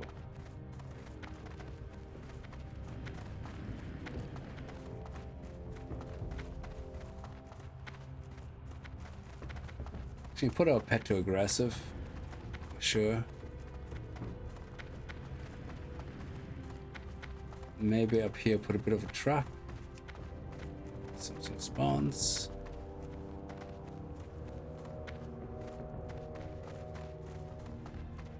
I don't know the cave structure that well, so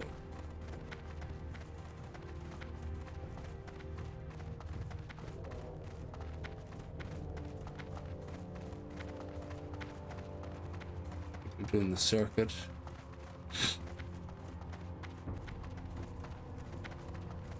Yeah, I don't know if it's worth it to spend much more time on this, because this is, if there is people around also chasing for the monkeys, it's like,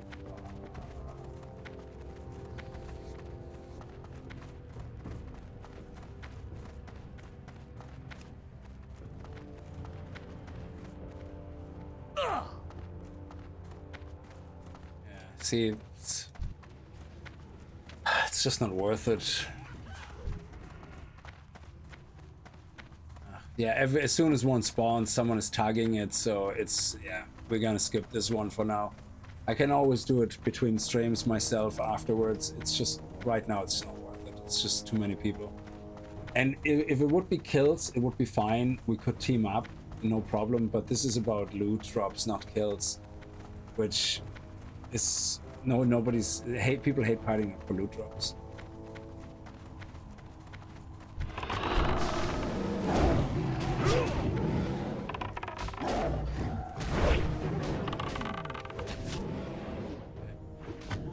Sure there's nobody spawning there.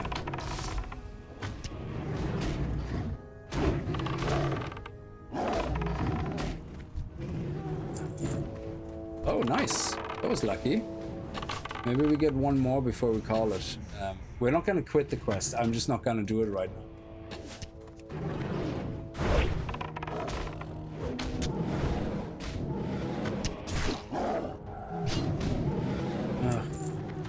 If the drop rate wouldn't be so atrociously terrible, especially if you only have a handful of spawns.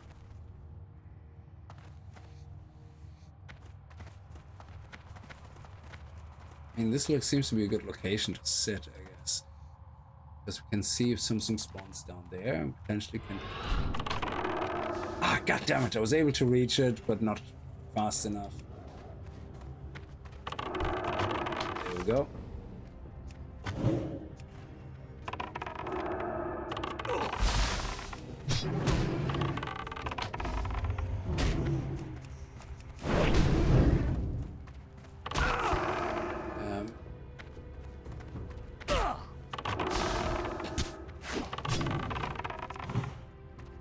Where's my pet? Come on, dude. Where are you? Where you been held up?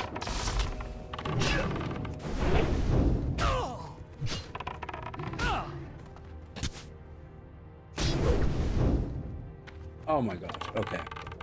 Where is my pet?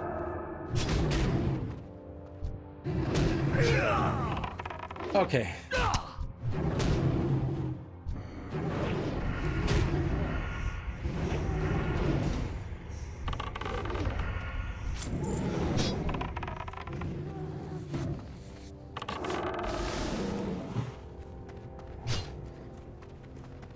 There he is. I don't know where he had to run around. Oh no, we lost him. Seriously. Fuck, come on, quick. Yes. You gotta hide. Nice. Okay.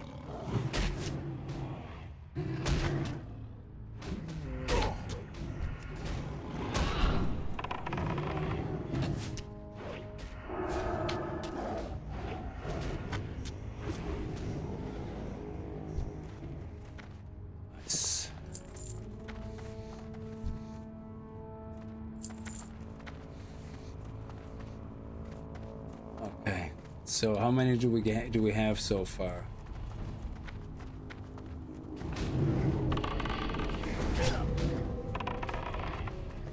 We have 4 out of 10. Genie Mac.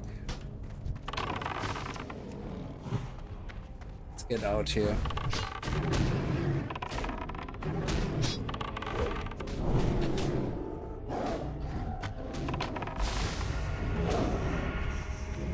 Oh, nice.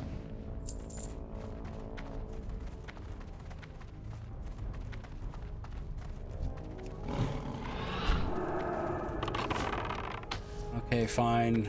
5 of 10. We'll see how it goes. It's terrible. You want to kind of stop, but then they keep spawning and you're like, oh, okay. Maybe just the one more. Maybe just the one more. Can get it here. Oh, big boy? No. Thought it was a special mob. Alright, let's speed up the run a little bit and see what's outside. Oh, there's someone outside. Yes. Actually, let me get that and that. Oh yes, let me tag all of them. Let's get greedy here. We can. I know we can. No, we got it. We got enough mana. Yes. Here we go, baby. Oh yeah.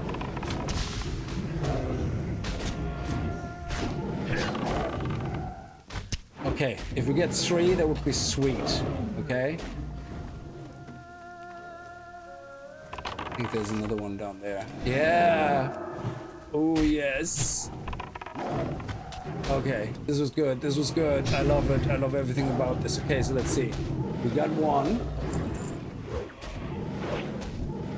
Ah, okay. Ah. We only got one.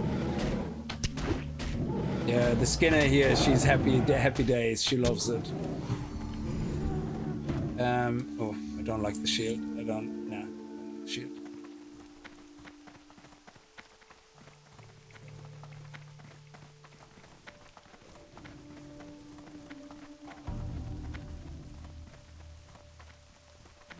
Oh, they already respawned.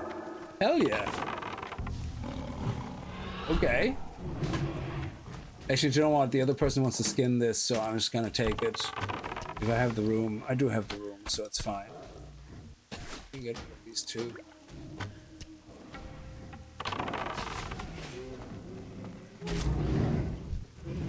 Yes, okay, only 3 more. Maybe we can do it. Maybe we can do it. Alright, let's go.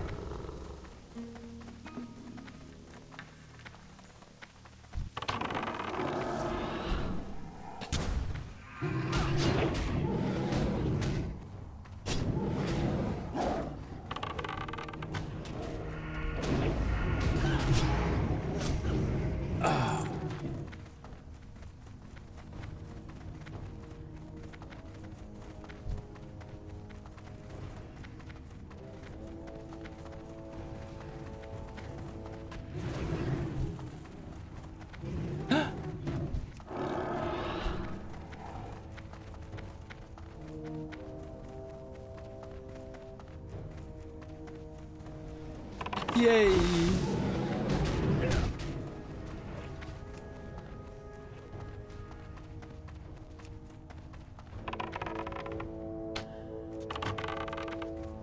anybody up here? Nope. Nonetheless, we're gonna fight the guy up here in case somebody spawns here.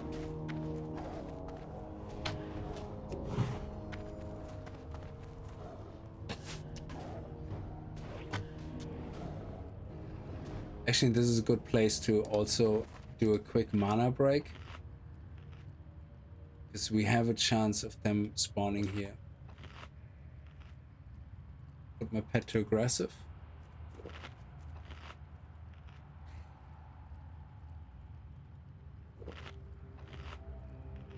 Okay, do we get another one here?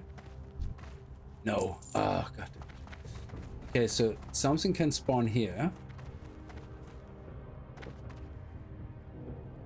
I don't know when it was last killed, so we might get lucky, we might not.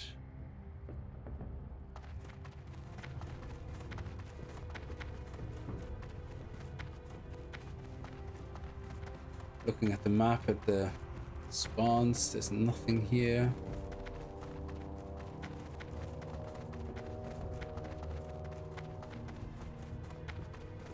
Suppose we can get those punts as well, so they can skin them. Nothing here.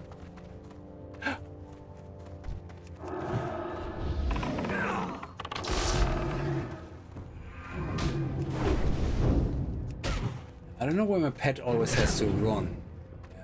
Oh, there we go. There it is. Okay, here it comes. So maybe the other ones spawn in now as well. That would be great. Yes.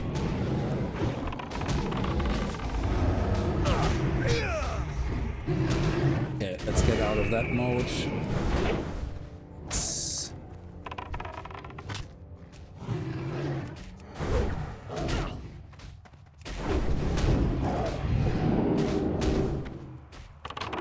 Oh my god, this guy has an absolute boner for me. He just will not stop with the aggro.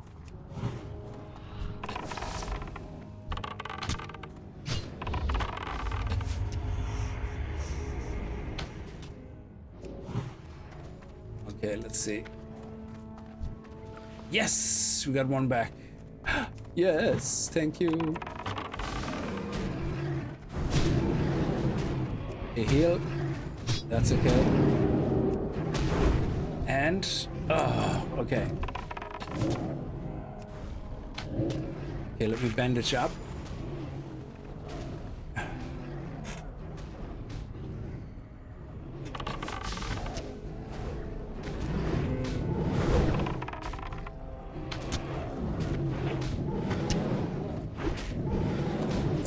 Ooh, got a green.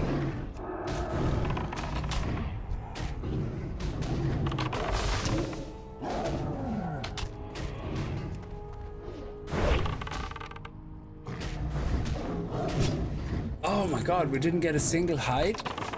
Yes. Okay, so let's see. We got... yeah, don't do that.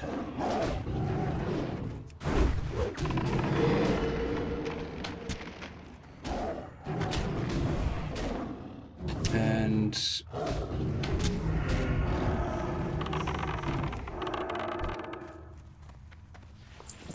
okay, we got one hide. We need only one more. Hang on.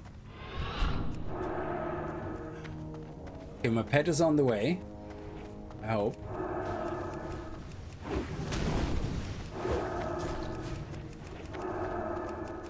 Come on. Is it?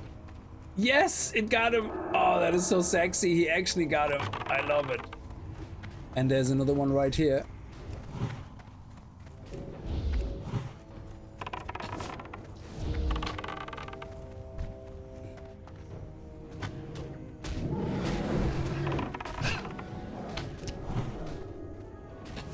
Okay, here we go. Let's do the puff puff and the multi-shot.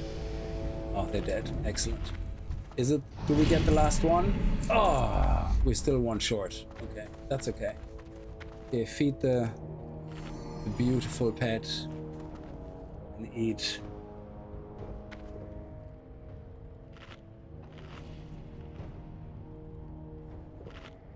Yeah, sometimes it doesn't matter if the drop rate is awful as long as the spawn rate is good. Yeah, if the spawn rate is good like this and you can quickly tap target them, it's nice, it's lovely. Even if you lose some of the tabs, you know, it's great. Like, when you have something spawn right in front of you, it's just like, what? Awesome.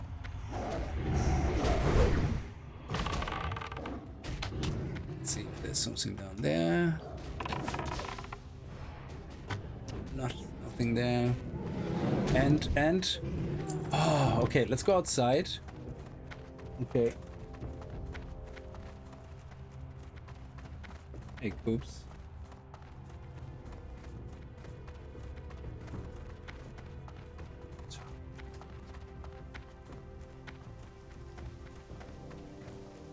Nearly done.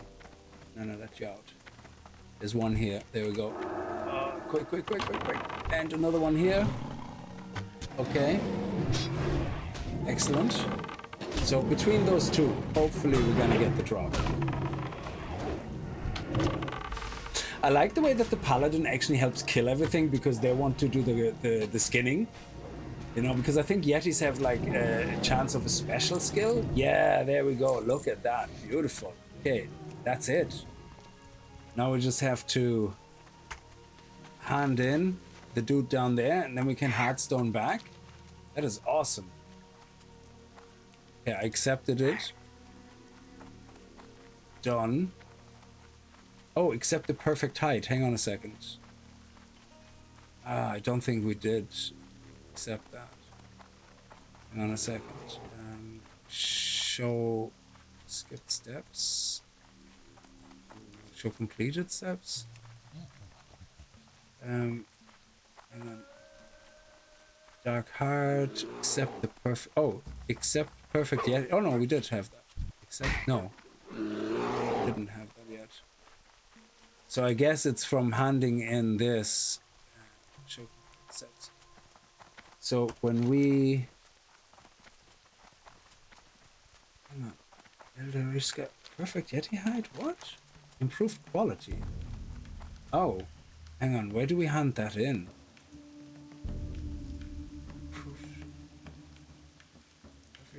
Maybe there was a drop or something that we didn't get? I don't know. There could be two things going on there. Ooh, yes. Okay. Interesting.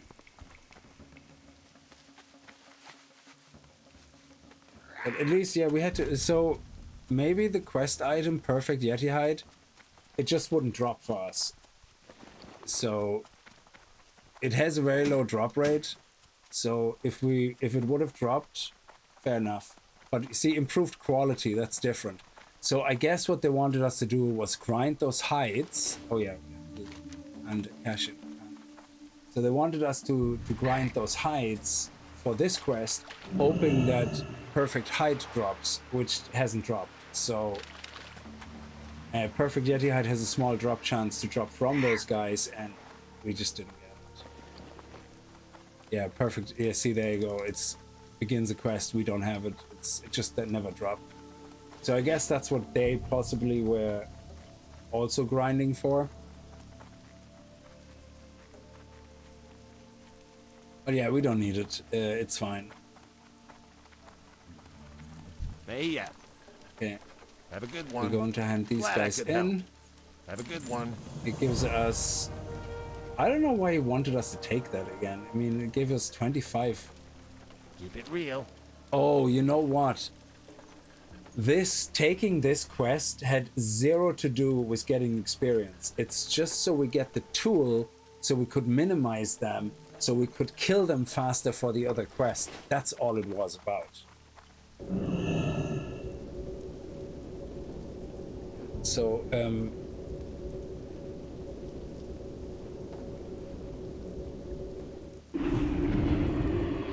again, stop giant, it's done. Perfect Yeti hide, can't do it. There we go. And now we hand everything in. So hopefully we're gonna get some good experience now. Who you be? Okay, See ya later. completed. We're gonna pick up weapon spirit. What you want?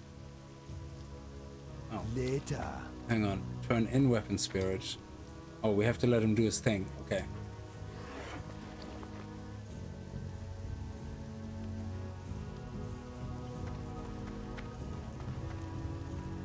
Who you be? Be seeing ya. Ooh, okay, okay. 200 axe, strength, stamina, not a fan. Ooh, 12 100 axe, are you kidding me? Out of all the rewards, we get absolutely nothing for our Beastmaster Hunter. You are kidding me. Like a one-handed axe is not good enough. That sucks. Donkey balls, man. And this one here does only 20 more damage, but we do 20 more damage with the agility and a higher grit damage. So this weapon literally is not even an upgrade. It looks fucking awesome though.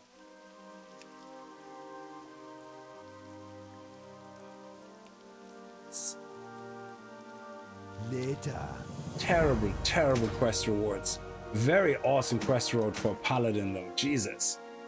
So let's see if we actually equip this one. Yeah, let me see, our melee damage and our range damage and our crit chance. Yeah, so agility gives us crit chance as well. Yeah, but we do get power from melee, just not as much. From strength, just not as much. But because we also do 20 more damage on top, maybe it's not that bad because it's also 2.8. So if we swap it, let's see, our range damage goes down by 4 points, and our ranged power goes down tremendously. Our melee power goes up. I mean, we have the weapon. We might as well try it out and see if we end up with more DPS overall melee weaving. Yeah, but we do have to put we would have to put the weapon impact. So we need one large glowing shard. Yeah, we need one large glowing shard for that. I can buy that off the auction house. They're very cheap, I think. Okay. Well, it looks very sexy, and even though it has strength, because of the extra damage, when we melee weave, it might actually work out slightly better overall. Though I just prefer agility, obviously. For something special. Well, okay, what do we have here? We got 7 agility, 15 stamina, 6 strength. Overall, a little bit of extra armor, but not worth the drop in agility. Oh Greater Nether Essence, awesome. Also, can we repair quickly? And actually sell all our trash? Thank you, thank you. We also don't need the Shrinker Ray anymore. Thank you. We definitely don't want to lose that axe. So, see, I have my old weapons here as well to level up my weapon skill. This is something we need in a little while. This we can sell directly. And we need to get food. Ancestors watch. Ah, I've been expecting you. Yeah, I have all these, yeah. May the eternal sun shine upon thee. Let's see, we have to hand in the quest over there.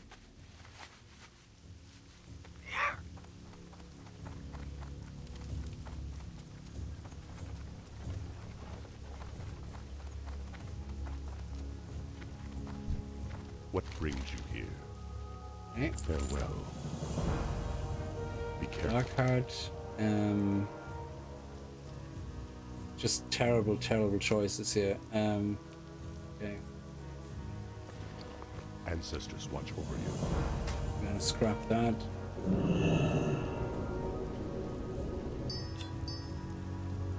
Well, we get large radiant shards. They sell actually quite nicely, but we keep them for us.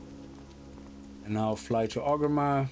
So we actually, the experience we got us only half a level, so leveling is so slow.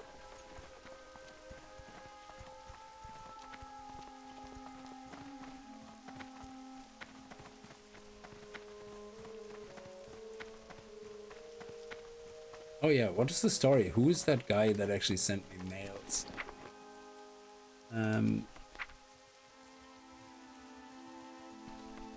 Permanently increase armor value of an item worn on the chest or legs, hands or feet by 40. Oh, cool. Who is this guy? Just an NPC. I love it because of something we did. I just wanted to send you word that things were going well in our camp. That's awesome. Okay, so we can put that on our legs. Because there's nothing on, we don't have the leg enchant, so that's awesome. That's an extra 40 armor. Sweet. And yeah, I'm gonna have to leave this here. I'm not sure I'm gonna stream tonight anymore. Like I would stream usually about in an hour and a half, but I think I'm gonna leave it for tonight, and I'm just gonna do some off-stream kind of grinding. Maybe try to see if I can get into a dungeon run or something for a couple of runs in Sulfarak or Moradin or something like that, and level up a bit more. But yeah, otherwise, hopefully within the next few days, we're gonna be 58. It is just very slow, and then we can start Outland, which should be actually nice then, because everybody will have started Outland like today and, you know, over the next day or two. So we're gonna be a little bit behind, but that means we have no competition, hopefully, or very little competition. So yeah, but anyway, I'm gonna leave this here. So I see you guys again tomorrow, probably. I don't know, we'll see. And yes, and once we hit Outland and we start leveling there, I'm gonna actually do a blind stream of old school RuneScape just to see how good it actually is.